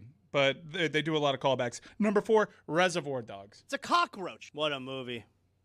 Why do I got to be Mr. Pink? Number 3, Raiders of the Lost Ark. It's a cockroach. Oh, throw me the idol. I throw you the whip. And then he throws him the whip. And he throws him the idol. And he's like, adios, senor. Number 2, The Dark Knight. Wait a second. This is a great one, Mike. That's exactly right. But I do have to shout out. You should complete your list. But Raiders of the Lost Ark establishes a new universe, and you buy in. By the end of that, when he's running away, when Belloc says to the natives and they chase him and all of that. If only you spoke Jovito. Okana Matutu. Hakana. Once again, Dr. Jones, you show there's nothing you can find that I cannot take, or something like that. And then he runs away. Start the plane! That's great. And in the same way, Star Wars and Lord of the Rings, you have to shout out those opening scenes, which I assume you're going to get to, but they establish this new universe. And if you look back on them, you buy in, you're a half hour into the movie and you're all the way into Lord of the Rings, Fellowship and all of that. But that could have gone sideways within 45 seconds of the movie. You have grown-up people dressed up in these ridiculous costumes running through fields like from fake medieval times or from space in Star Wars, and you're still all the way in as a grown-up, like I say, a minute into the movie. That is some winsome stuff, movie making, to make you care about that crap. I mean, they're robots. They're droids talking to each other, and you're like, ooh, what's coming next? Robots. Instead of being robots, like, what huh? is this ridiculousness? That's right. Is That's that a what I said, Pittsburgh robots. accent thing? I wrote for BattleBots. I'm allowed to say robots. Oh, you wrote for Battle? Wait, how do you write for BattleBots? Was no, scripted? there was a good amount of banter from the host and a lot of jokes, actually. Wow, I did not know that you did that. Yo, the look of pride on his face, like, that's right. Yeah. I was like, wait a second, it's just bots battling, but no, it was so much more than that. I don't want to minimize I your did what feelings. I did to get by. I'm not going to apologize to you for it. You don't have to. It was a great show. And number You one, understand they were robots and they fought each other. Robots. So I only have one spot left. It is neither a Star Wars movie Here we go. Queen or a Latifah. Lord of the Rings movie. Taxi. And She's it's riding not the bike Taxi. I think this across one's town. irrefutable. And in crafting this list, there was one certifiable master of the opening scene, and it's Quentin Tarantino, and number 1 is Inglourious Bastards. Oh. Wait a second. Hold on, man. Queen Latifah got from like Times Square to downtown Brooklyn in 10 minutes on a bicycle. And you're telling me that's not the number 1 opening scene? I can't believe it's not the montage of Shrek and Fiona falling in love to Accidentally in Love by the Counting Crows in Shrek 2. I mean, this is ridiculous. Where's that on the list? You are harboring enemies of the state, aren't you? Here's a hot take for you. Raiders of the Lost Ark, like I say, establishes a great and wonderful universe, and so that wins for better. But Temple of Doom, that first 20 minutes is arguably the best 20-minute stretch in the Dr. Jones, library. That's the best. Dave, we were just talking about the other day. I said Temple of Doom's the best one. It's so forgotten. That whole scene in Shanghai, where they go to the Obi-Wan Cafe. You guys pick up on that? Correct. Little Easter eggs and stuff. And they're doing the deal, and the guy starts laughing. He's like, what's so funny? He's like, oh, what's that? He's like, the antidote. Antidote to what? To the poison you just took, Dr. Jones. Oh, I love that scene. Kate Capshaw, that's where she stole the heart of Spielberg, and she does Anything Goes, the whole song, and then they go out into the streets, and they're chasing each other, and they get on the plane, and then they close the door. They think they get away, except that they're on the bad guy's plane, and who knew? And you know what? The bookend of that, the last 20 minutes of Temple of Doom, is also in contention for the best stretch in any Dr. Jones movie. Really? Out on the bridge? No. When he guys when he cuts the bridge? Oh, yeah. Oh, come on. What a scene. No, last 20 minutes of Last Crusade. That's a movie right there. That, with the ghost is like, he chose poorly. And then the guy kind of like, whatever. Man, Crusade had me on the edge of my seat. Like, I was like, what's happening here? It blew my mind in a way I didn't know a movie could. I don't like, though, it's sort of like watching Gilligan's Island. I can't stand, like, there's this, there's an uneasiness for me that just never goes away, that this son of a bitch Gilligan keeps screwing them from getting off the island. Like, if he one time screwed, like, the professor's like, I've got a scheme that's going to finally get us off the island, and then you do it, and then, like, Gilligan screws it up, you'd be like, maybe you let him off the hook. Maybe. Or maybe you kill him right there. But if he does it a second time, he definitely gets drowned by the gang there. And same goes for I forget what I was trying to. It's okay. You fool. Because I got distracted. That's right. Nick Lachey and the guys are back with a chart-topping single. Give me just one night, Una Noche, and it's brand spanking new. I know that one. I feel bad for the 600-year-old man sitting there. That's what I can't get away. The Last Crusade, I feel so bad for the old man. You chose poorly. The key. Why does he wave goodbye to Dr. Jones? Because as far as he knows, Dr. Jones and his father are the reason that he now has to die. The whole place, like once he takes the goblet out of there. Then the whole thing, like the whole thing has to collapse, and he's like, goodbye. Like, yeah, I've been here for 600 years, and now I have to die because of you. Well, look, here's the deal with every great Indiana Jones movie. It's the reason why Temple of Doom, it just falls short, right? The great thing about Raiders of the Lost Ark and Last Crusade is, for most of the movie, you're like, come on, guys, this shit ain't real. Like, there's okay, you can find the map room and you can do all these things and find the books and the notes and X marks the spot. You can do all that, but we're all like, come on, that shit ain't real. Until you reach a point where we're like, holy shit, it's real. The Ark, when it starts zapping Nazis, and then the what's it called? The Goblet of Christ. Or Everyone's forgetting stuff. What's the chalice? The chalice, yeah, the chalice. So the idea that they went through all the booby traps, but the booby traps are actually explained by science. Like, see, it's not real. It's not magical. But then there's a 600-year-old man. I'm like, holy shit, it's real. Like, that's what makes it wonderful. With Temple of Doom, it's like midway through the movie, we see a guy get his heart pulled out. I'm like, oh shit, this is real. And that kind of throws me off. That's right. You're exactly right. That's what fails Temple of Doom, is that it's based on this fictional thing. Like, those rocks don't exist, obviously, in popular mythology, the way, obviously, the Grail does. And Grail, that was the word. God Palace, by the way, is the name of the spot where they were where the stones were stolen from. JC Chazé is about to sashay back onto your screens, folks. Wave hello as NSYNC is here with Bye Bye Bye. I hate that channel. That's VH1, though. Congrats. Yeah. You're VH1. I'll I'm take MTV. It. That's fine. I might be too hot for MTV. I might be MTV, too. Oh. Rosie O'Donnell was on VH1. So you got good company. So there you go, Jeremy.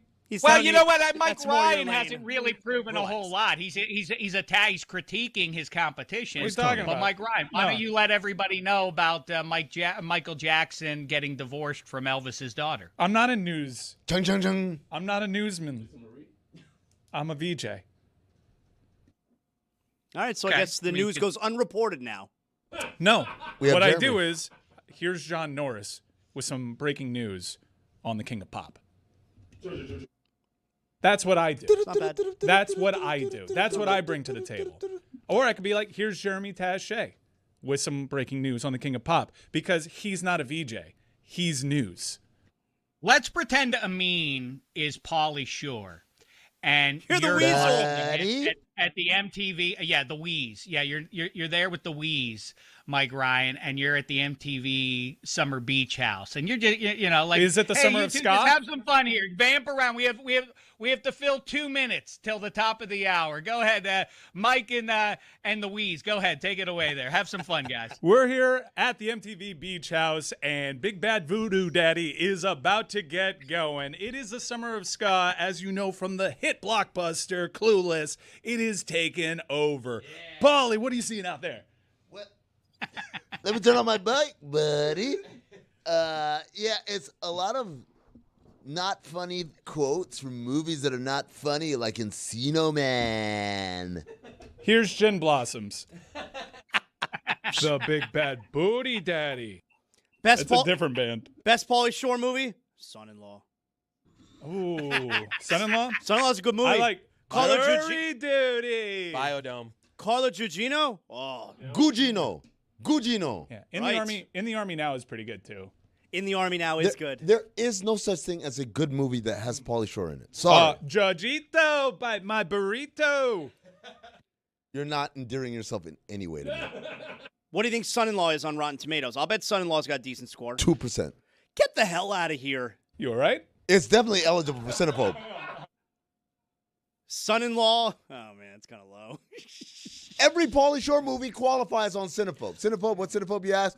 Cinephobe is the podcast where we watch movies that are poorly rated on Rotten Tomatoes, under 40% of the critics or audience score, and we try to ascertain whether they're accurately rated or maybe they didn't get a fair shake. It's produced by Anthony Mays. Get it wherever you get podcasts. This week, Knock Off, starring Van Damme, Rob Schneider, and Leela Rochon. Wow, he was in Goofy movie. Son-in-Law is eligible for Cinephobe. Son-in-law's media score is 33%. Terrible. It's Tiffany Amber Thiessen, so fine in that movie. They tend to stock the pond with hot actresses in these horrible movies because they know if they didn't, no one would watch this. In the Army Now, Terrible movie. Rotten Tomatoes media score, 25%. 12%. Jury Duty was good though. Jury Duty was legit good, and it was of the times. Legit good. Yeah, Judgito, bite my burrito. Who else comes up? That's not stuff you hear on BattleBots. If his name was Pauly Shankman, he wouldn't have never had a career. The only reason he had a career is because his mom was one of the most powerful people in comedy. I'll push back on that. He works hard. Okay, can I tell you the Rotten Tomatoes media score for Jury Duty? You want to take a guess? 88. I swear to God, 0. No. Judgito, bite my burrito is at least worth 5 points. 0. Oh, no. Taché, Zaslow is now Madonna. And you're talking to her about her heartfelt new video. What's it called? Life is a Prayer? What? Like a prayer?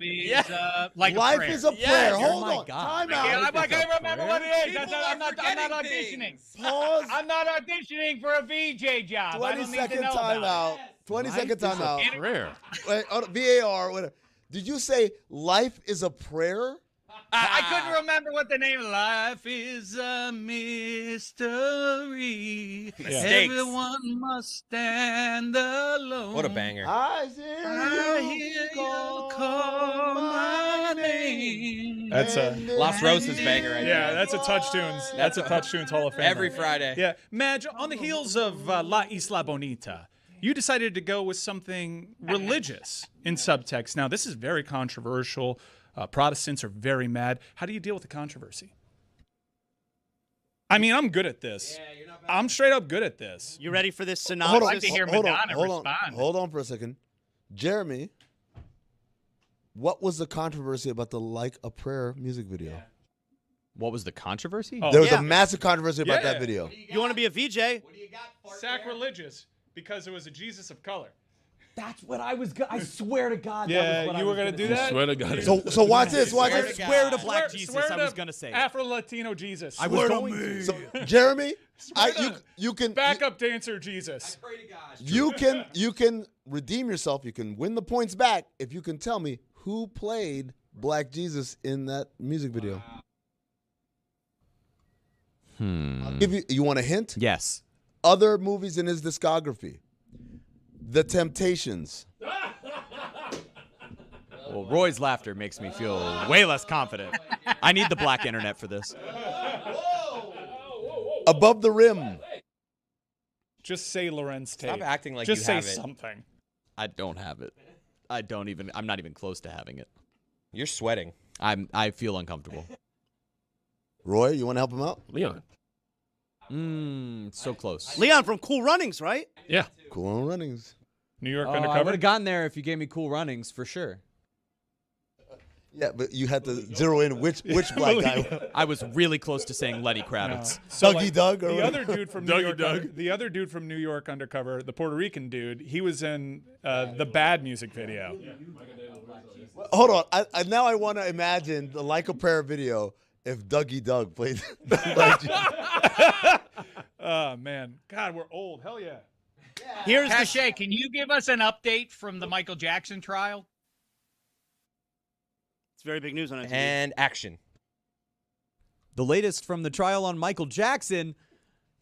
Here's the video for Black or White. Whoa. You fool! You're so bad at this. Wow. The Like, trial was way after Black and White. I mean, get your timeline. I mean, Yeah. I'm You trying didn't to say get with some conviction. news here, and you're throwing in music videos. Yeah, I don't think they were diving too deep into the details there. I don't think. What? What? This guy is a fraud. MTV News. Really? Ding. But I thought I was working as a VJ. Nope. You're not working as any. You're out of work. You're trying to hang on as an unpaid intern. You're Jesse out in I Times do Square think with a there's, sign. I think there's been a pretty big disparity between the things that have been thrown at me and the things that have been thrown at Mike. I've been tackling the same stuff. He asked you about 98 Degrees. Watch. I'll bet Mike can give us some news here. Mike, tell us how Tupac was just murdered. Breaking news. Chung, chung, chung. Las Vegas Police Department officials have confirmed the rapper, actor Tupac Shakur has been gunned down on the Las Vegas Strip. The incident happened after a heavyweight boxing fight. Details still emerging. Wow. Dog, he's got it down. I didn't know any of that. Yeah, man. Yeah, I felt that. Thanks for coming in, Tache. Isn't he still alive? If anyone asks you how it's done, that's how it's done. Chili. I was born in 95. Oh, Lord. This is really tough. But the thing is, that's the assignment. It's can you be an MTV VJ? Right. And, no, I get that. I'm just and saying. I told you if there was a transport- generational divide. This, like, maybe if you were at the time, maybe if you had Right. the life experience that Amin and I had, Here's what you'd I can be able to capitulate. know how it's done. I can capitulate that part of it. What I was doing was based off the talent and the vibes alone. If you placed both of us in that era where we had the same level of education on the subject, I would wipe the floor with you. No, you wouldn't. You would be MTV News still because you don't have an edge to you. Yeah. I can do it all, man. There's I nothing can not deliver edgy. the news. There's nothing I can do Headbangers controversial Ball. about I'm you. not I edgy. can even be Tech Money throwing it to MOP's Annie Up. I'm I not can do edgy. it all, pal. Jeremy, here's Okay, listen. Let's make it fair then. Tache, let's do modern day stuff. Report on Kanye's anti-Semitism. And go. I did not see this one coming. Too happy. Kanye West has been selling T-shirts with swastikas on them. He will join Donald Trump at the White House on Thursday. That's better, Little but too- I hope you learned a valuable Yeah. lesson. A little too Marlins broadcasty. Wasn't looking for you to editorialize in the beginning either. Yeah. No one cares if you saw it coming with something news. Yeah, MTV This guy News doesn't doesn't get do it. that. This guy doesn't get it. Journalist. Not see? Just saying. Oh, you're making jokes. They don't do Yeah. You're puns making on jokes MTV about News. anti-Semitism? Yes. That'll keep you on the air. Yeah. You fool! I'm Jewish! Wordplay. Wordplay does keep So you on in the the air. last 2 minutes, we've gotten a Nazi joke, and I need the black internet. You're hired. And he said black Man, and you white. guys are really going to cost me all my other jobs. Did you guys see? I don't know if you're aware. There's a quarterback battle going on in Atlanta. and the Atlanta Falcons and the Indianapolis Colts have been doing joint practices. Dave Damashek, did you see this video that the Indianapolis Colts put out? They're putting big-time pass rush on Tua. They're trying to get after the quarterback. Watch this video here of Tua looking very, very comfortable in the pocket. For the audio audience, it's the opposite of that. I mean, he knows that they're not allowed to touch him, and yet he's still petrified. Right. Great point. Not allowed to touch him. Not allowed to touch him. He is petrified at any sense of pressure. And finally, after running back and forth a few times, he just throws the ball into the stomach of the defender. And that concludes today's installment of Let's Laugh at Tua. So there's a criticism out there about this show. We sound like haters. Yeah.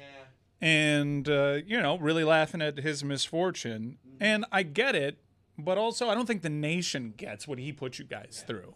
The show me the money stuff, like, get out of here with that. Yeah, but you got to admit, it is a fair criticism that we are really enjoying this downfall of Tua way too much. It's hating-ass hater behavior. Oh, my God, we're doing sports radio? Who would have thought? Yeah, but, the rest of the nation is like, wow, this is really outside. No, it means right. Oh, my God, we're being sports fans. Like, in Houston, are they doing, the Deshaun Watson show every day of, let's see this terrible interception he threw today? Let me just say that if they're not, they're missing out big time. Oh, I would absolutely. This show is based in Houston. We do Deshaun Watson updates every week. Yeah, I mean. Well, the distinction is it feels like you're punching down. He feels pitiable, even though he's worth whatever he's worth, $30 million or more to is, and is a pro football quarterback, potentially a starter, one of 32 gigs, and yet it all stacks up to man, that guy's a sad story, ain't he? It's the head trauma and otherwise. It feels like you're picking on somebody. Well, what's the response then when someone hears, he's a sad story and we're picking on him, and then the response, because I saw a lot of this yesterday, and then the response is, hold on a second. He gets to keep all of that $100+ million and not even play for the Dolphins. This is a sad story. This is a sad situation. No, I think you're right, Zaslow. I think you are correct, Zaslow. I thought his comments at the tail end last season were outrageous. I don't know what is exactly was the it would quote be about, dope to go somewhere else. Dope. But in our Thanks defense, a lot, Miami. in our defense, it's rare you see a training camp clip where a guy looks as frazzled where he's not able to get hit. I mean, I feel like we're making a pretty obvious observation here. Yeah, for me, and it's a lot of what Dave just said. I wasn't hoping that Tannehill was going to be bad when he went to Tennessee. I wasn't hoping that Chad Henne was never going to start again once the Dolphins let him go, because those guys, their behavior wasn't Tua's behavior in his final year here, throwing teammates under the bus, coming up with every excuse every single week, openly talking about how dope it would be to play somewhere else, bragging about getting paid, laughing on the sidelines when the Dolphins are getting blown out in a disaster of a season, and seemingly, the power struggle behind the scenes with the head coach. Yeah. I want Tua to do poorly. I hope he does poorly. I don't appreciate the way he behaved here.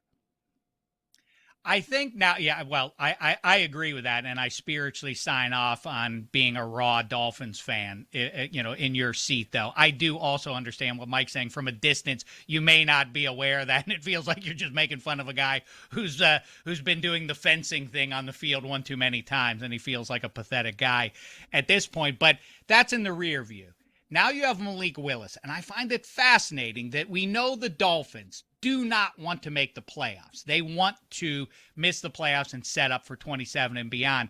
So as you watch the 17 games that are about to kick off for your Dolphins, what do you need to see from Malik Willis that makes you feel like, because I feel like, talk about a guy to feel bad for, they've just, sacrificial lamb kind of vibes there. We're not going to help you at all, Malik Willis. Now, we're going to probably replace you in the first round in 2027. Very strange stuff. What does Willis have to do to make you feel like, I hope the Dolphins don't take a quarterback, because we already have the answer? Well, so this part is interesting, right? Is there a scenario where, because we've had this conversation where are you going to be able to get a good read on the quarterback when he doesn't have guys to throw to? Now, Caleb Douglas, Chris Bell, there are people who think that these are going to be dudes, all right? So maybe we'll wind up being wrong about that.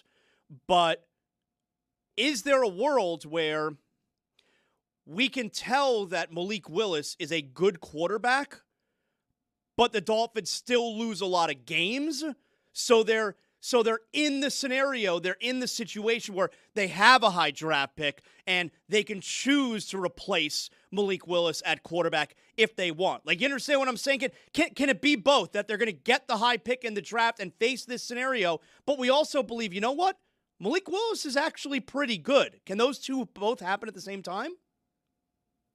Well, to me, this sounds like insanity if it were 2010, but the New World Order, where in-season name brand guys get dealt away. Let's say, what if Jordan Love, as the perfect situation, what if Jordan Love got hurt up in Green Bay and the Dolphins were fulfilling the self-fulfilling destiny of going 2-15 or whatever? Let's say they're tracking in that direction. Do you think the Packers call the Dolphins? Because that would be optimal if you are the Dolphins, right? To get Malik Willis so you have a little bit of intrigue for the fan base for the first couple of months until what you expect to happen is happening. They are a terrible team. Would you then trade Malik Willis to a contending team? If Matthew Stafford, for instance, went down in L.A., what would they do? I mean, they can't put Ty Simpson in there. But see, that's why they could. They could. They invested a first-round draft pick in him. I think it also depends on what your options are. What's a good season for the Miami Dolphins? I would say 6 wins is a brilliant season. I think a good season is Malik Willis is a real quarterback. Well, it's hard to entertain this hypothetical because if Malik Willis is a good quarterback, your record is better than That's my question. Like, is there a world where we can say... So you're not in play for Arch Manning. That's my question. Is there a world where we can confidently say, I think Malik Willis is good, but the Dolphins didn't win a lot of games? Because I would think that if Malik Willis, if we feel that he's good, they probably won some games. There are only 2 looming examples this millennium of high-end quarterback play on a bum team. That's my question, yeah. has a losing record, I think 3 straight years in New Orleans because the defense is an atrocity, and Matthew Stafford for the majority of his time in Detroit. But we already knew Breeze was good. Like, even those years, we already had the sample size that it doesn't matter. We know Breeze is good. So this is. But those are the 2 exceptions that prove the rule. If the quarterback is playing well in the quarterback league, you tend to win games as a team. That's just the way it breaks. Save a couple of oddball examples that I just gave there. I do think it has sort of like, if you'll buy, well, you're an ACC country, like Lenore Sellers, SEC, Gamecocks quarterback. He's great, but probably the talent in South Carolina doesn't keep up with the rest of the SEC. And you can kind of distinguish the two, right? You can say, like, the quarterback is for real. The guys around him ain't good, but you like Lenore Sellers enough to see him as a real prospect. Yeah. There are examples of teams having bad seasons in terms of win-loss, but also feeling like they found an answer at quarterback. I mean, Peyton Manning was pretty obvious, but they weren't great his rookie season. I believe Baker Mayfield set a rookie passing record his rookie season, and he didn't even start all the games. All right, so those are good examples. Yeah, but also they weren't veterans that were coming over to a new team, which is a little bit different because, I'm not going to take a quarterback the very next year because this guy has shown promise and the wins weren't there, but I already invested draft capital in him. A veteran, that's a difficult situation. I don't think the Dolphins are hoping to get a quarterback in next year's draft. I think they're hoping that the guy they just signed to a really team-friendly 3-year deal, we know it's kind of 2 years though, I think they really hope that he's their guy. And look at the draft pick they made. I think that the first-round pick they made kind of validates what Zaz is saying. Whether or not we agree with that, I think they should have taken Caleb Downs. I get the Ruben. I get the spiritual reasons for Bain being the pick there too. But what what the Dolphins did is validate what Zaz just said. They think they have the answer at quarterback, or else you ain't taking his left tackle protector. Yeah, I think they want him to be Sam Darnold. They want him to be Baker Mayfield. They want him to be the guy who's getting this new chance on a new team, and he ends up being a guy. And by the way, after that second year, if they do like Malik Willis, that's when Tua's money also comes off the books. So you actually would have the money to extend that quarterback if you like him. Okay, so I have an example of a veteran guy coming in, playing way better than you expected, and having to make a decision between the quarterback of the future or that quarterback. And I think we can all agree this did not work out for Minnesota and Sam Darnold and J.J. McCarthy. But they were already pot committed, right? They made the McCarthy pick. They invested the first-round pick when they had no intention of ever playing Sam Darnold. And then they had a curveball thrown their way where they had to play him. But one of the rare instances where the veteran makes you really think and think hard. It kind of happened in San Diego where Breeze wasn't great, got hurt. They draft Rivers. Breeze is still the starter. Yeah, great one. Breeze is still really good. But they have Rivers, and they selected him, number 2 overall, number 3 overall, whatever it was. They made the trade with the Giants. And it proves the crapshoot effect of all of it, Zaslow and Mike. That's exactly right. San Francisco, you have to throw a bunch of crap against the wall to see what sticks. That is the big takeaway from all of this. The Niners had Alex Smith and Colin Kaepernick, and one of them worked out. Seattle launches its almost dynasty with Matt Flynn. Oh, yeah, we'll also take that Russell Wilson. We'll take him, see maybe he'll work out. Tavares Jackson was in play around then. That is the takeaway. They had Drew Bledsoe. They were paying him gigantic amounts of money. They get so much credit still to this day for drafting Tom Brady late in the 6th round. That was a crapshoot. The point is, the big takeaway is you just have to keep throwing. I mean, the Browns, as much as a punchline as they are, I think they deserve credit for the attempt that they made a year ago. They had Watson, then they get Flacco, then they draft not 1 but 2 guys out of college. At least they're trying to flood the zone to see if they can find the answer. Jeremy, we want you to set up another music video. This is the newest single from Rage Against the Machine. Are you ready to rage? This is the next video from Rage Against the Machine.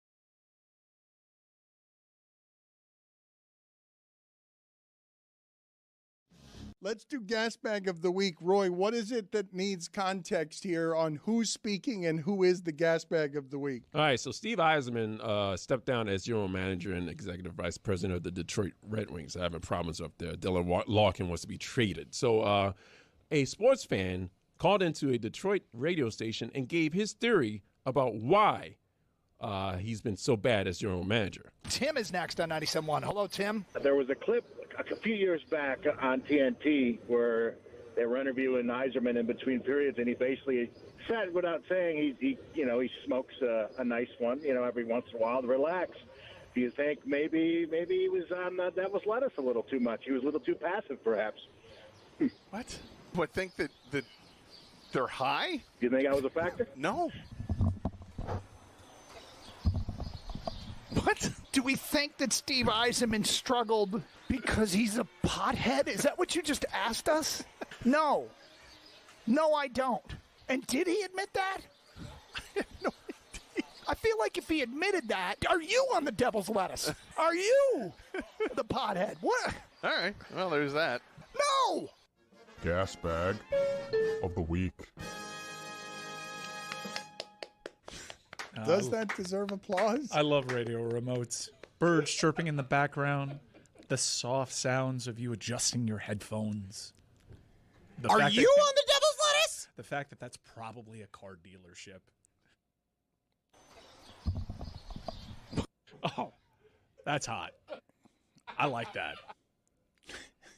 I'm an audiophile. Down at Potemkin Mazda. So is Roy.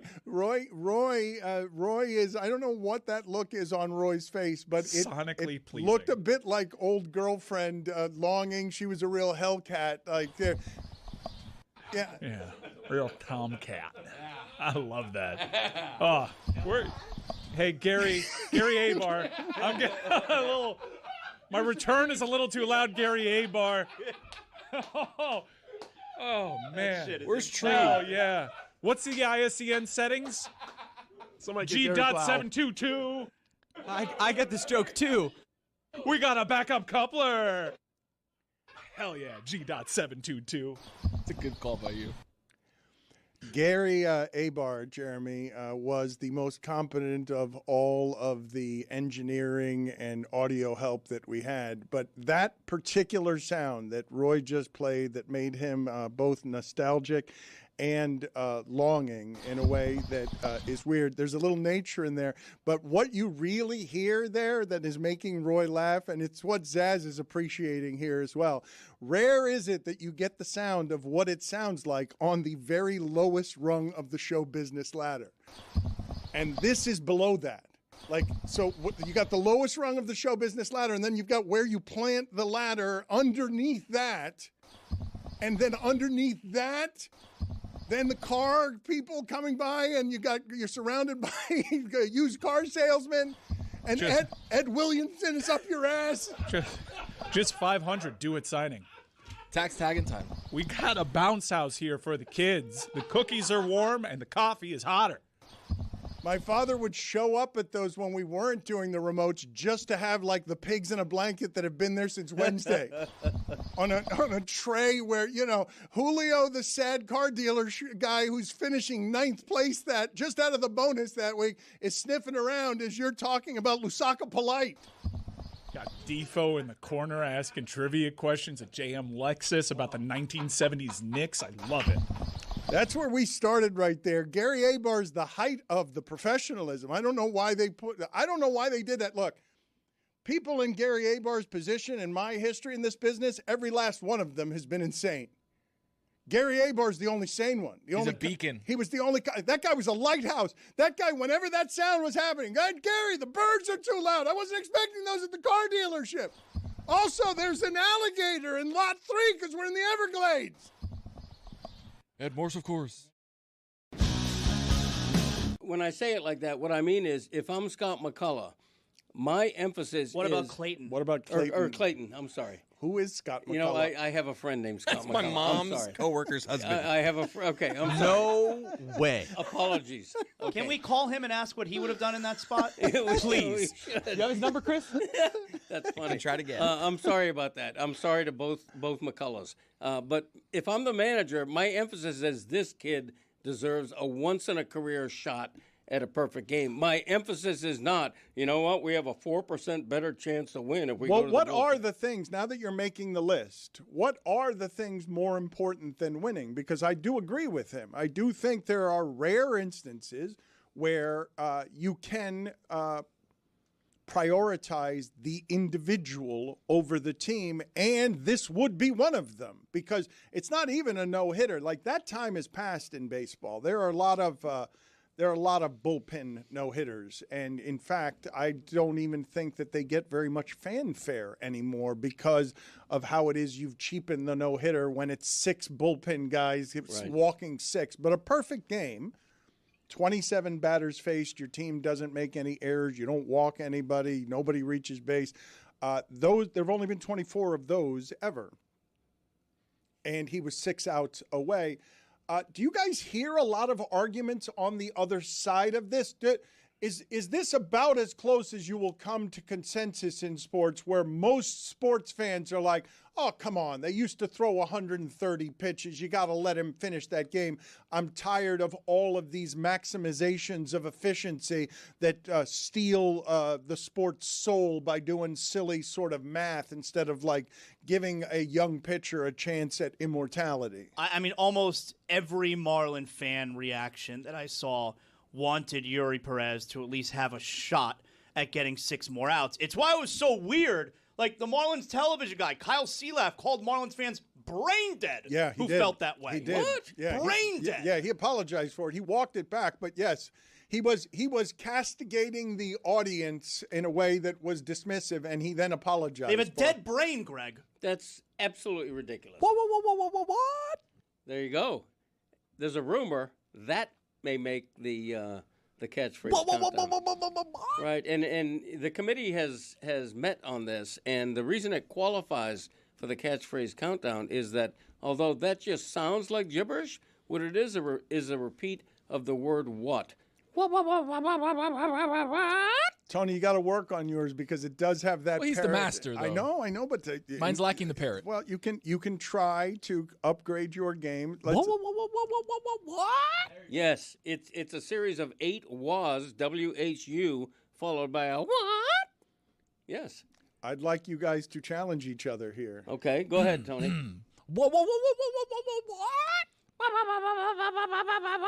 Oh, I see where it is. It's his cheeks are looser. That's what it is. That's it. What? No, you got to start off a little higher. You know, it's a Cody thing. The Codys can do it. Can you do it? Can you do it? Let me see.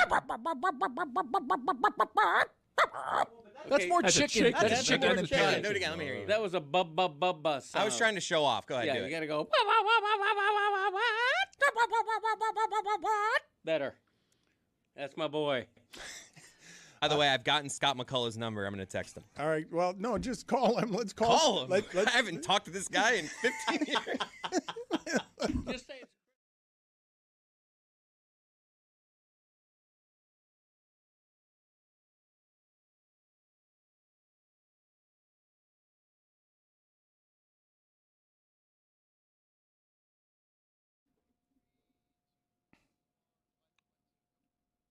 I want to tell you guys about Kinley Rasmus. So Kinley Rasmus is a pitcher for the Alabama team in the Little League World Series. Kinley is the 9th girl to ever pitch in the Little League World Series. She's the 25th girl to ever compete in the tournament. And the team's slogan is "Fear the Bow," for the bow that she wears on the back of her ponytail. But she threw 6 shutout innings the other night. Unfortunately, any relation to Colby? Yeah, she's Colby's niece. Colby Rasmus? Colby Rasmus. I was joking. A name from the past, one of our favorites. 25th girl to ever compete in the tournament. Again, she threw 6 shutout innings. She plays shortstop as well. She's going to be playing shortstop tonight in an elimination game for this Alabama team. But she is the best player on this team. She is electric. Like, when you watch her pitch, she is clearly one of the best pitchers in this tournament. She's helped lead her team from Alabama to the Little League World Series, and it's so cool because Corey and Colby Rasmus, obviously Colby's brother Corey, who was also a big leader, they went to the Little League World Series back in 1999. They went all the way to the final. I always like when they show clips of the major leaguers from either current or former major leaguers when they played in the Little League World Series. Well, and that's just like the guy we introduced earlier in the week, Matt Tugboat Wilkinson, who had pitched in the Little League World Series. Now you have this example of Kinley Rasmus, and it's really exciting. See, this is more her your hitting, lane her pitching's than been MTV, awesome. VJ. This is more your lane. It's really great to see them in this tournament for the first time in 27 years. She won't be able to pitch tonight, but hopefully she can lead her team to a win. And I just want to salute to Kinley Rasmus. She deserves a toast. And Worth a Toast is presented by Cuervo. Keep it fun. Keep it Cuervo. There Shout you out go. Kinley Rasmus. How about that? You know, this is a good opportunity, actually, Jeremy. I said Little League World Series. This is a good opportunity, Jeremy, actually, for you to tell us about this new Kardashian reality show. Let me just underscore, drink responsibly. Whoops. Fear the Bow is the team slogan? Sounds like it's her slogan. 21 and over, please. I'm going to go. No, I want to hear about this Kardashian reality show that she's producing. I'm being serious. Yeah. You fool! So it's called, I think, Team Moms. Let's find out. Team Moms, I think. So basically, there's a reality show, again, that Kim Kardashian is producing that's going to be on a streamer. And it's a reality TV show about following the parents, and specifically the moms, of a private school baseball team that's one of the best baseball schools in Arizona. This is going to be an absolute bleep show. This sounds like we're going to see these are horrible people. Yeah, these are going to be some of the worst people you've ever seen. Yeah. Like the prep parents, in general, like prep school, private school parents, not everybody's favorite. Way, way, way, way, way, way, way worse when you're dealing with prep school parents of a Don't look over there. You're baseball talking to team. me. Look over here. There's a baseball team here. And I think most of these prep sports are pretty bad. Like, whether it's basketball or anything else, I will tell you from personal experience, dealing with baseball parents and particularly baseball moms at a rich school like this, you got to work through it, man. Disaster. I'm having a really bad day. This is immediately turned into a bad day. This is a bad day. I'm not having a good day. You fool! Normally I'm pretty good, but then, the pressure. All right, go take a break. Yeah, I need a break. Go. Thank you. Go take a break. I'd like him to stick around if No, I could he's make gone. that request. No, he's leaving. There you go. I before we get to your shenanigans from last night, I do want to go over last night's preseason game real quick. We got a glimpse of being able to see Fernando Mendoza in his second outing. He started the game last night for the Raiders. Raiders and Texans played, but get a load of C.J. Stroud here. Dave Damashek, did you see C.J. Stroud? It's a very interesting way of, This is so good. of warming up before the game. Here's C.J. Stroud. As you can see, he's on the field, and his drill, he's got his thumbs out. And he's warming doing up his eyes. He's doing some type of eye drill. Someone described this as a field sobriety test. You don't want to just go left to right here. You also want to go up and down. So then he puts his thumb above and below, and he's just up. Only moving the eyes. If you want to work out your eyes, you don't move. Before we were doing this, before the show, and people were moving, no. You don't move your head at all, just the eyes. All right, so we were playing a game beforehand. Like, who in the NFL can you guarantee is not making the playoffs? And we're trying to up the ante. Because most people would go Dolphins, but that's playing it safe. Who has the hottest hand? Who has the hottest take? Wow. Guaranteeing that this team will not make the playoffs. That man right there, C.J. Stroud. It's an important year for him. Last time we saw him play football, he was bad. Now that defense, spectacular. Spectacular defense. You trust that defense. But I don't trust that quarterback. And if I'm trying to impress you with a hot take of a team that's not making the playoffs, it's the Houston Texans. No playoffs for you. It's very easy. From around the time of free agency and the draft, it sort of boosts every fan base's sense of optimism. And until the actual evidence of the regular season is provided, you can kind of talk yourself into almost any team making the playoffs. And I'm not just making fun of the Dolphins. They don't want to make the playoffs, so they clearly are not going to be a playoff team this year. But it's way easier to cobble together the list of teams you could kind of see making the playoffs versus the ones that you definitely know will not. It's easy to say Dolphins, easy to say punchline teams like the Browns and Jets. Let's see if we can raise the standard here a little bit. You're coming in awful hot there, Mike, though. You're starting with the Houston Texans? I have an even hotter take. Ooh. The Baltimore Ravens. Holy hell!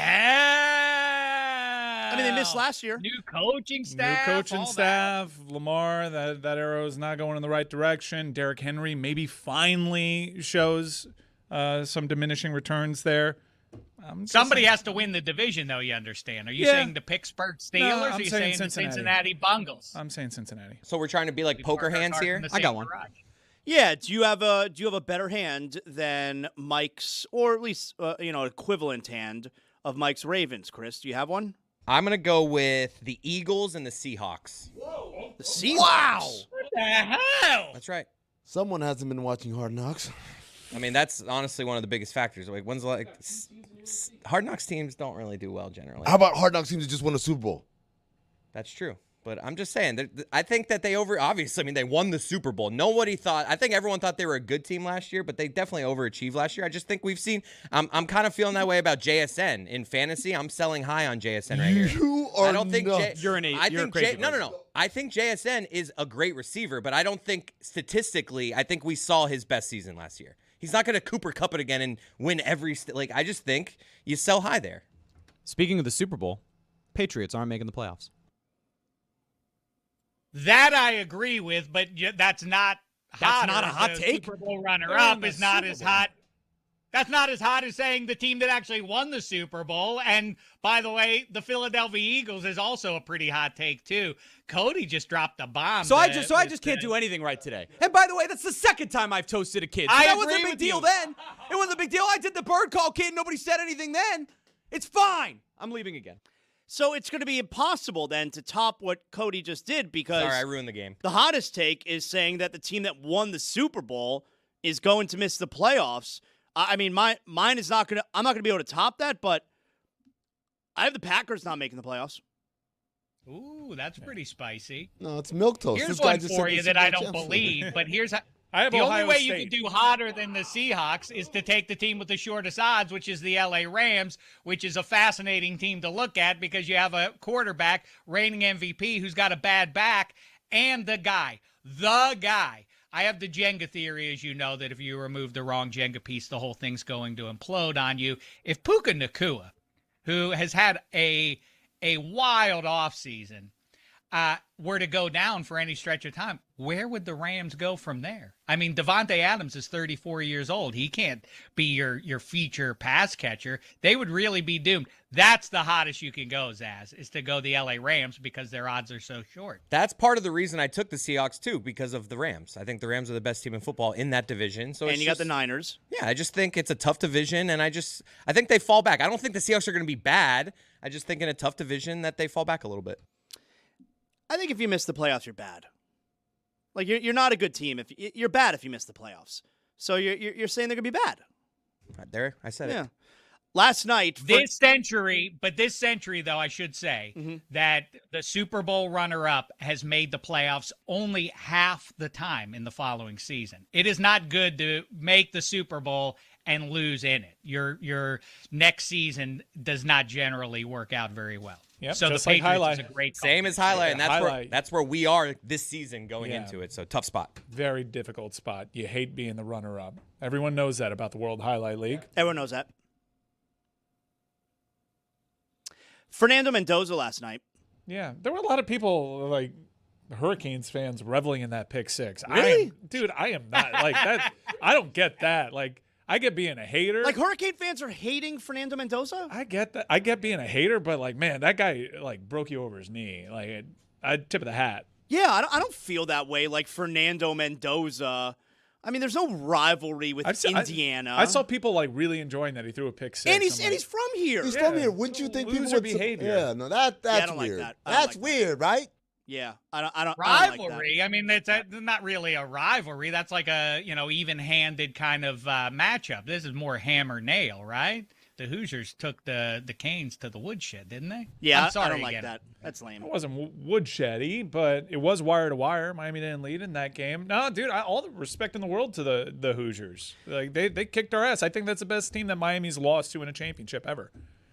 Is there a nicer player in the National Football League now than Fernando Mendoza since he is now in the league? Here was Fernando Mendoza.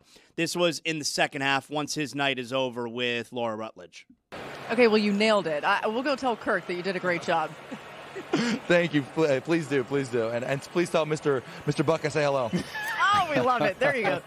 What about Mr. Aikman? Oh, of course. I mean, he's the legend, you know. I think Mr. Buck needs some more love because, I mean, Mr. Aikman's already, you know.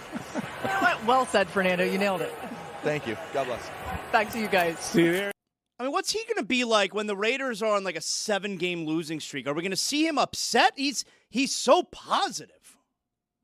I think that's the kind we were talking about culture guys the other day, and like usually culture guys talk about Desmond Bain picking up shit and throwing it around or whatever. But like sometimes the culture guy is the Ruben guy Bain, who that's can. fine. It's cute now, though. As soon as, Desmond Bain, didn't I? If Mendoza's not good, though, this act will run thin. Kind of like McDaniel when we were winning. You're like, oh, he's so zany. That's interesting. I don't know. If he starts and he's not good. Also, curious part from that clip, already ramifications for the rules that Troy Aikman now faces. You know he's subject to the Tom Brady broadcaster rules. Yep. And so, like, Mendoza doesn't even want to say hi to him because he's not in the pre-meeting. Going back to my point, when you are in a loser-ass situation, it's very easy for people to become cynical. So sometimes you just need someone who is going to find the positive and be uplifting when day after day we show up to this facility and watch ourselves on film suck Like, you need someone who's got a silver lining to all this. Not silver lining like, we did our best or whatever, but, like, not give in to the darkness and the moodiness of losing. But if his name, I think he is such a sweetheart of a guy. If his name weren't Fernando, I think we would consider him very differently. I think that provides him a sense of bravura, right? Fernando. It betrays his manner. A sense of what? Bravura. Bravura. All right. Yeah. All right. Yeah. It's Yiddish, I think. Yeah, but let me just say in closing, if you're a Miami Hurricanes fan, especially a local one, and you're rooting against Fernando Mendoza, Stop being lame. You're a weirdo. Yeah, stop being lame. Yes. He's You're a from here. weirdo. Hey, let's get into it now. It's time to do some Mr. Lister. Football season is close enough. Let's do it. First up, Taché via me. Fuck. Here we go. According to DraftKings Sports, 2026 team win totals that are in the double digits. Amin, you go first. Wow. These are NFL teams as set by DraftKings Sports, over-under win totals for the season set in the double digits. This Amin, is you're gonna up first. this is gonna upset Chris Cody, but I'm gonna go the Seattle Seahawks. That's correct. This is going to upset me, the New England Patriots. The New England Patriots is correct. I'm gonna go right into your backyard, Damashek, and say the Los Angeles Rams. Sanchez Rams is correct. Buffalo Bills. Buffalo Bills 10.5. Rams 11.5. I was- One of two teams expected to hit the double digit to hit 11. I was interested about that Bills number because the Bills schedule Very is tough. very difficult. How many teams total It's a were there? brute. How many total teams are in this game, Dave? So, like, 1, 2, 3, 4, 5, 6, 7, 8, 9, 10. I mean, So we got 4 down of the 10, so there's 6 remaining. I'm gonna stay in your backyard and say the Los Angeles Chargers. Your chance to steal, Taché. The Detroit Lions. The Detroit Lions is correct. A massive upset. Jeremy Taché takes down Amin El-Hassan thereby. beats ruining NBA it, but I expert had- Amin El-Hassan. Wait, hold I on. had a tremendous final round that played into Amin's hands, but he is out. He will not get to play in the ultimate round. Now we go. Wait, can I to ask? Zaslow. Let me ask. Go ahead. What was the Chargers over under? It was under 10.5 because it's They I'm feel like a guessing it was 9.5. Pretty sure it was 9.5. wow. Yeah. I It thought we were goes, playing 10. Seahawks, Eagles, Patriots, Chiefs, Lions, Bengals, Bills, all at 10.5. Rams and the Baltimore Ravens at 11. What? Really? Take the under. Very heavy. Feels very heavy with the Ravens. I am with Mike Ryan that there are some questions, especially about the Ravens. You know, they've been predicated. Our perception of the Baltimore Ravens is owed to much like their arch rival Pittsburgh Steelers. We think they're mighty at the line of scrimmage, but that's been the failing of the Ravens the last couple of years is some questions on both sides of the thing, and the interior of the offensive line is not doing Lamar Jackson or Derrick Henry any favors. The assumption that they're going to win the division is a little rich. I'm with you, Mike Ryan. I got the Cincy Bengals winning the AFC North this year, but here we go. Zaslow v. Chris Cody. You're up first, I'm Chris ready. Cody. I'm ready. New York Jets quarterbacks who started a playoff game for the Jets. Oh, Go. my God. I'll go first. Joe Namath. That's correct. Vinny Testaverde. Vinny Testaverde is correct. Appeared in the title game, if you'll recall, against the Denver Broncos. Got Mark shut out. Sanchez. Mark Sanchez is correct. By the way, you know, everybody has these alt casts now. Wouldn't it be great if Mark Sanchez and Tony Romo started one? I'd watch. I think we all would watch, right? I want to start an alt cast to an alt cast. I want to do the Manning cast alt cast. Romo and Sanchez are perfect. Zach, stop Googling stuff. On the Manning boys. All right, now we're getting into the difficult territory. I got one more. I mean, it's such a You got another one? It's Wow. such a bullshit franchise. Now we're getting into the tough area. Do you want a clue? It's not fair for me to give a clue. I don't really want a clue. No. Okay. All right. I don't feel great. You should be able to. The only clue I'll give you is you should be able to benefit from your sense of history. All right. That it feels like the quarterback was Jewish by him saying that. I don't like this. No, that's not what I'm getting at. Stop with the hints. I said, I am kind of trying to steer Zaz here a little bit. All right. I don't feel great But you about guys this root guess. for a team that you should be able to put 2 and 2 together here. Ryan Fitzpatrick? It's incorrect. You fool! Chris Cody? I'm going to go with Chad Chris Pennington. Cody's already our winner, by the way. Oh. He's already won this round. Of course. That's a terrible job by me. He said Pennington. Pennington is correct, Yeah. and they really gilding the lily Way because to he go, already Chris. won it. When you said Ryan Fitzpatrick, Attaboy. I think what you were going for, Zaz, was Pat Ryan. Ken O'Brien started playoff games, but who I was trying to steer you towards, Zaslow, is, of course, Richard Todd, who threw those interceptions in the Rainy Orange Bowl to A.J. Dewey that allowed David Woodley and the Dolphins to advance to Super Bowl 17. What other They are had- those all of the Jets starting quarterbacks in the playoffs? Are there any others? That's it. Chad Pennington, Testaverde, Ken O'Brien, Pat Ryan, Joe Namath, Dick Todd. Could forget Pat Ryan. It's kind of a pathetic list. It really is a sad one. I don't even know if we should proceed here. In fact, I'm going to do this one anyway. Who are the 2 biggest cinephiles in that room? Amin and is Hello. it Mike Ryan or is it Me and Zaz? Mike. No way. Okay, here we I'd go. probably go Mike and Amin. Honestly, you're not even top 3. I mean, Roy knows everything Roy, about yeah, everything. Roy. I put Taché. Roy? You might be Roy, dead last. Roy, but specific from 70s to 90s. I think he kind of lost touch with the movies about 10, 15 years ago. Is that safe to say, Roy? I lost touch with everything. Sidney Crosby broke his spear. No, don't you dare. Well, I think what happened. All right, here we go. Let's go Zaslow, since he's volunteered himself. Mike Ryan and Amin, the category, John Travolta movies starting in 1990. Wow. Nothing, you can't get in the Wayback Machine Nice. here. Starting in 1990. Nice. Zaslow, you start us off. Phenomenon. That's correct. What's the order here? 1996. What's the order? What's the What's the order? order? What's the order? Mike Ryan. Let's go Mike Ryan. The Punisher. Amin is our anchor. The Punisher. Oh, yeah, we're going deep already, pal. I love it. Michael. Amin, to you. That's right. That's another great category. Movies that have the same name and the greatest distance between what those movies are about. You know, like Gladiator is a boxing movie, or it's set in Roman times. With Russell Crowe. Michael is an angel, or is Michael Jackson. He's buying time for you, Zaz. So dig deep. Broken Arrow. Very nice. Great flick. John Woo. You know Christian about that? Slater kicks Howie Long off a moving train. Hell yeah. You know about that getting head while you're hacking? Whoa. What Swordfish. the hell? Oh, that's going. Oh. Do you know about Oh, that? my God. What a Do you know movie. about that scene? Halle Berry's boobs. You know about you got paid what? Love some early half mo- a mil per? Half a mil per. Some early morning tanning. Yeah, but you know about that? Yes. That hacking Yes. while you're getting that dome? Dude.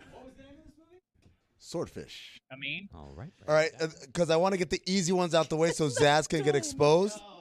Face Off.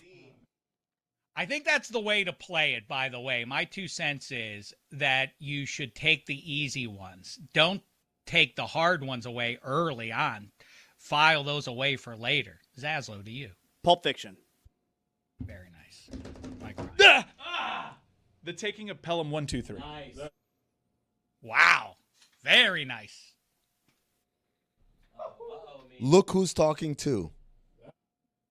Look Who's Talking To T.O.O. is the first. That's the first one on the list, 1990. Look Who's Talking To, an important note. If you went with the OG, you would be out now. Instead, it's to Zaslow. He's already done. Really? I might be done. Oh, no. Oh, no. Battlefield Earth? There you go, friend. Nice. He's got like the hair, the dreads, right? Looks stupid.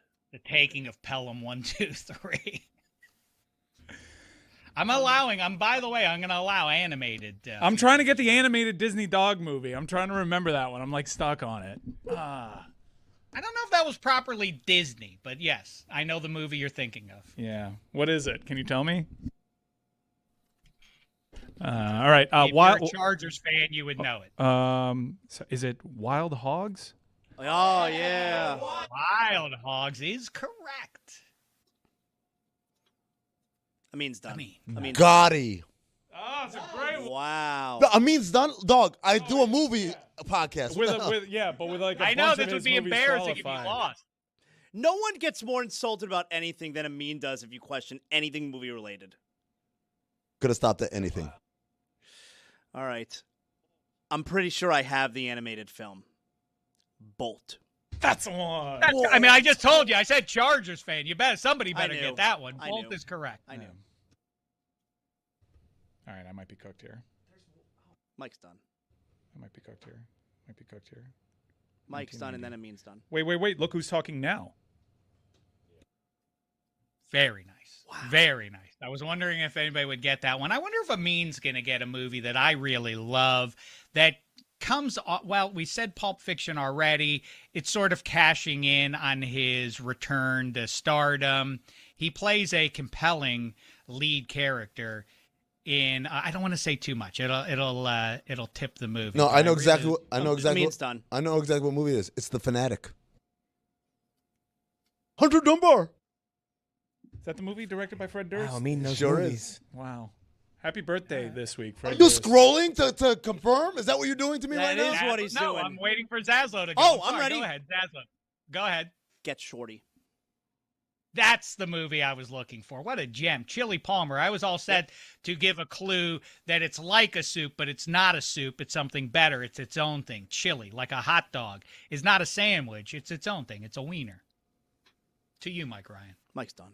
No, because I know there was a Get Cool. Be cool. Be cool. Get Cool. No, Be Cool. All Be right, cool. I'm going to allow it. Be Be Cool Cool. is the sequel. It's a lousy book, and it's a lousy movie. The Poison Rose. Yeah, go ahead. Fix your face. Poison Oh, Rose. what's That I I've do never have heard to of- look up. There it is, The Poison Rose, 2019. What the hell is The Poison Rose? My Are name is you Carson cheating? Phillips, and I'm a PI. All right, you guys are cooked, Zaz and Mike Ryan, if he's pulling The Poison Rose. But do your best. Give me a second here. Give you a second? Yeah, This is Mr. Lister. Yeah, I'm it's thinking. tough. Like, you know when you see it, like it's too long. I mean, we're a lot of movies in here, John Travolta. You made some bullshit after 1990. Beep, boop, beep, boop, That doesn't beep, help. boop, beep, That can't boop, help. Beep, boop, beep, boop, beep, boop, beep, boop, beep, boop, beep, boop, beep, boop, beep, boop, beep, boop, beep, boop, beep, boop, beep, boop, beep, boop, beep, boop, beep, boop, beep, boop, beep, boop, I think I'm done. I think You I'm done. fool! All right, I'm gonna go domestic disturbance. Oh. Very, very good. Domestic Disturbance is correct. Terrible movie. There are a lot of movies left, but I don't know how many of these I've heard of. I definitely have not seen very many. Wait of a these. second, Dave There are- Damashek. Are you telling me that you don't know that reality switched sides in White Man's Burden? Oh, There you that's go. right. There you go. That's right. All right, I don't want to do the thing where I search for an answer. I'll probably get it, but not in the time. I punt. You fool! Congratulations. Oh, so No, you. Zaz That has makes been a out. mean our. So There's you, another. There's the Bill Clinton movie. primary, Primary colors? colors. There you go. She's So Lovely. A Civil Action. Mad City.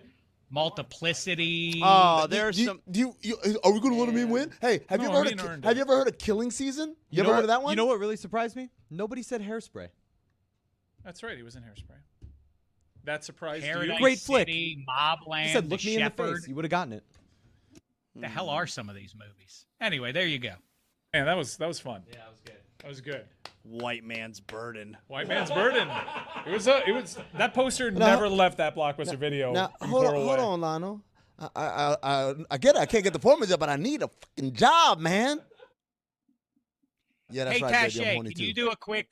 Can you do a quick? News hit about what just happened here for MTV News. Amin El-Hassan has emerged a victor in the latest game of Mr. Lister, hosted by Dave Damashek. Jonathan Zaslow went down in just the 4th round, while Mike Ryan lasted, but not long enough, before El-Hassan took the victory. There you go. That's good. Yeah, I know. I could do news. I know. And Forgot that's about- something I know about. Forgot about my win, but that's fine. I also won. Good job, Dave. Amin, last night you got involved in a drunk spelling bee. I got involved. It sounds like I was like drunk and then I stumbled my way into a spelling bee. Instead of a fight, You were like, telling hey, punk. You were telling us yesterday that you're doing a spelling bee. It's a buzz spelling bee, right? So how do they determine that? well, it starts off with everyone does a shot, and then you have a medallion on, and so every time you get one right, they bring a round of shots again, and you keep going and doing shots and keep going. By the way, side note. Remember, Roy, when you went to the All-Star game in Canada? Yeah, Toronto, yeah. Yeah, and then we did like this thing where every time you had a note, like we had a little guitar riff. Yes. Dun, dun, dun, dun, dun. I met the dude from the band that created that guitar riff. Hey. It's crazy. His name's Brian. Whoa. Yeah, man. And he was like, yo, man, you guys used my thing. I almost swerved off the road when I heard it. So I was like, oh, that's awesome. It's really good. And then he got me a shot, by the way, so I was already like shots in. How'd you vet that? I just took his word Yeah. for it. He got me a shot. But Classic Brian. But he did. To be fair, it's not like he was just talking because he was the opening act. Was like some live entertainment, and he was the guitarist. Could he have been gone up to, hey, you know the Tony's Top 5? The guy that goes, hey! That's me.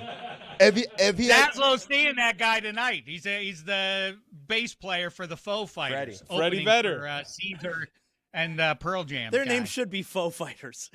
It's better than Foo Fight, yeah. So anyway, they do the shots, and then they go category by category, right? And so you've got anatomy, you've got diseases, you've got words that people commonly misspell. And so I get to the final round, and the final round is they're just throwing words. It's me and 2 other people, and we're going kind of like Mr. Lister. First person to mess up is knocked out. And I'm the only one who got a word that's not in English. And I'm going to throw it out to you guys and see if any of you guys can spell this word. Bourguignon, like beef bourguignon. All right. So I think to bring everything together, Zaz has to try to spell that while receiving fellatio. Jeremy?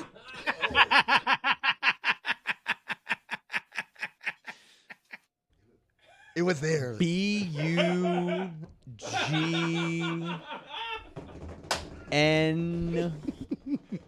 Oh, wow. Sorry, incorrect. Boullon. Close, but no cigar. Incorrect. Can you say the word for me again? Bourguignon, like beef bourguignon. I'm saying it wrong? Who said I'm saying it wrong? Lewis in my ear. Well, how should you say it, How Lewis? should he say it, Lewis? I think it's bouillon. No, not bouillon, you dumbasses. That's a different word. Not like the soup. Not that, you dumbasses. That's why, you guys. Yeah, keep it to yourself next time. Say the word for me again. Bourguignon. Bourg. 25 seconds. Rgnogne. Wrong. Pershamstrania. Bougonois. This guy doing? Respect the ka-chung. Pershamstrania. American business leader Mark Stodd going to has prison. completed a deal to become the controlling owner and largest shareholder of the NBA's Minnesota Timberwolves and WNBA's Minnesota Lynx by buying the majority of co-owner Mark Lore's stake at $4.5 billion valuation. Wow. Guys, this is what I warned you about. It's a condo on South Beach. All of them. If the Lakers can get flipped, they all can get flipped, and we're going to just continue flipping because that's all we are now. We're just assets on some rich guy's like P&L. This is stupid. You're right. You're right, Mike. You're right. So is that A-Rod's ownership stake? A-Rod is out of here, apparently, according to the report that we just heard. kind of makes you grateful. that Mark Lowry and A-Rod. Did still be- A-Rod sell his? Could still be share? minority. I couldn't tell from that report. The report is that he's buying He is a minority. the majority stake from A-Rod and Mark Lowry, who were the majority stakeholders. That is Lowry. Damn. Look, I'll be honest with you guys, right?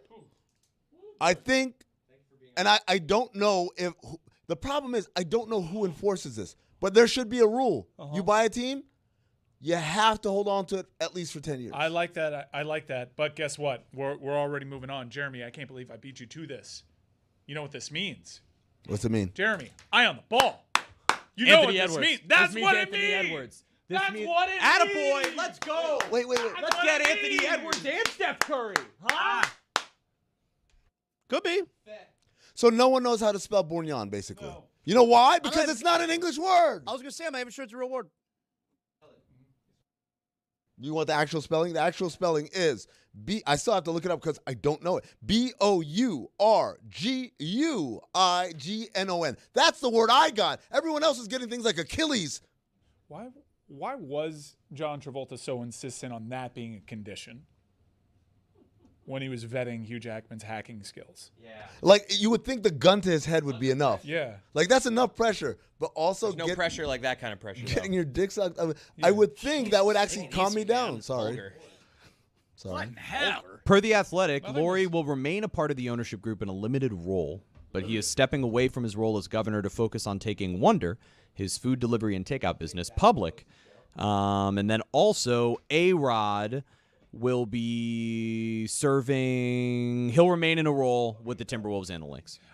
Jeremy, put that on the bucket. Yeah. The swordfish. Host a show during. Okay. All right. Just put Adding it on the it. swordfish. Yeah, It's no, we either have a new that Google or Doc. you have to have the soul patch that John Travolta had. Okay. With So anyone's one or the guess. other.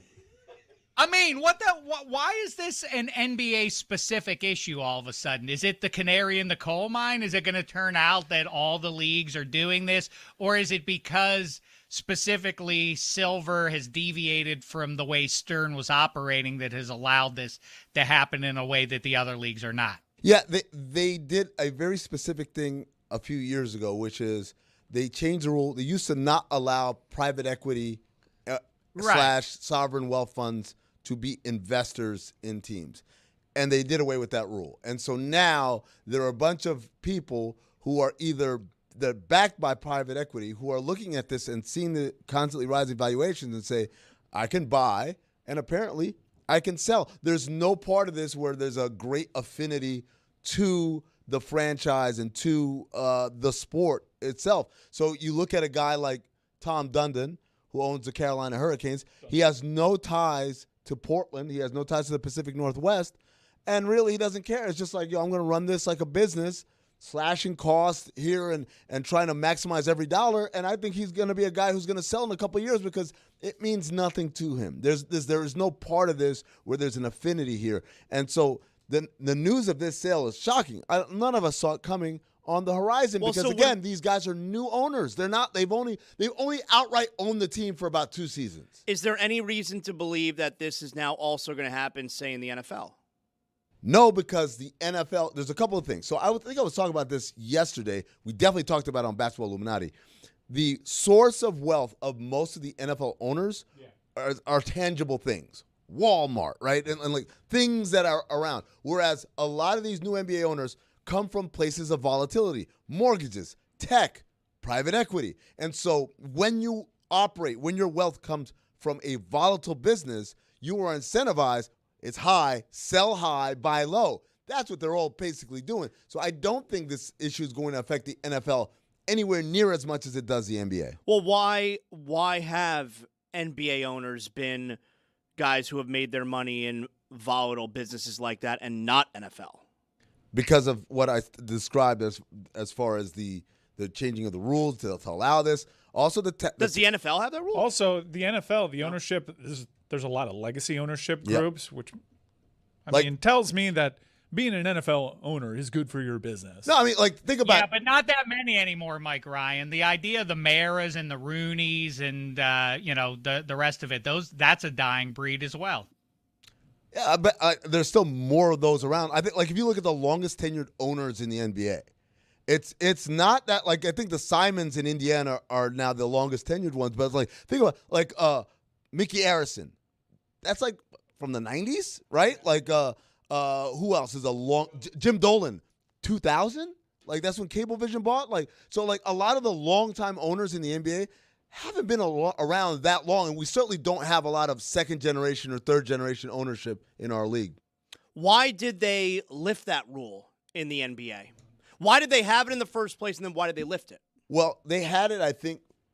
David Stern, in his eminent wisdom, knew like this gets us into murky places where shit just goes left. Mm-hmm. The flip side is, and again, Basketball Illuminati, we did a great job of talking about this with Ethan Strauss, who got to interview David Stern before David Stern died, and talk to him about like the difference between him and Adam Silver. And Adam's a guy where it's like, can we make money off of this? All right, like why do we hold anything sacred? So a great example is in every NBA jersey now, what do you have in the top left corner? Used to be the NBA logo. What's there now? You have a patch. You have a patch, right?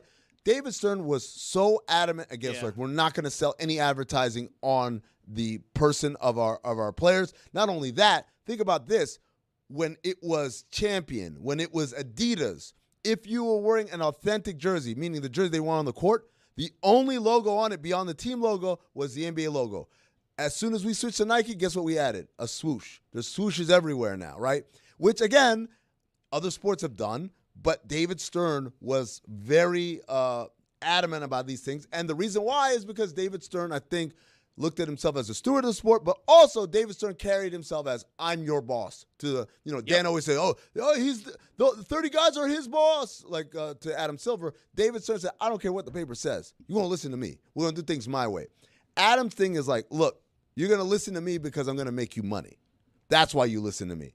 And for every criticism that we can have here, and I don't think this is good for our sport to have these flips, but the reality is there are 29 other people today woke up to that news and like, yes, because all it means is this thing is going up, it's going up, it's going up.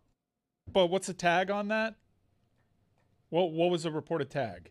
It's 4.5 billion here, right. And they were already a significant minority investor, according to Shams. So now you have, and this is what he just tweeted, largest sales in NBA history have all happened over the last 17 months. Timberwolves and Lynx at $4.5 billion, Celtics at 6.1, Lakers at 10, Lakers at 12.5. Like if you told me the Celtics went for 6, 4.5 for the Timberwolves sounds about right.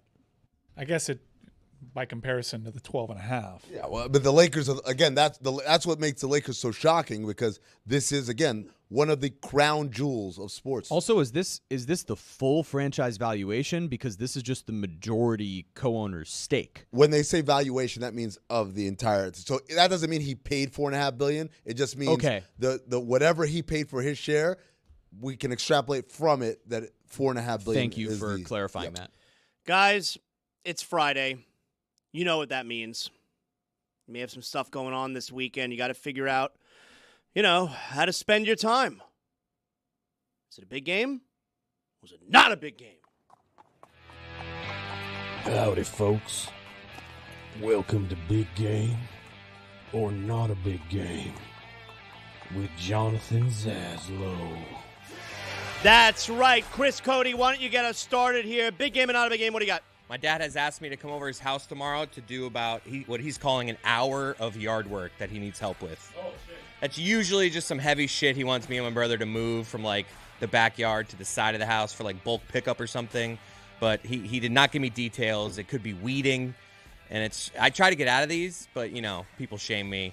So I will be going over to help with yard work. So does he help, or is it you and your brother do it all?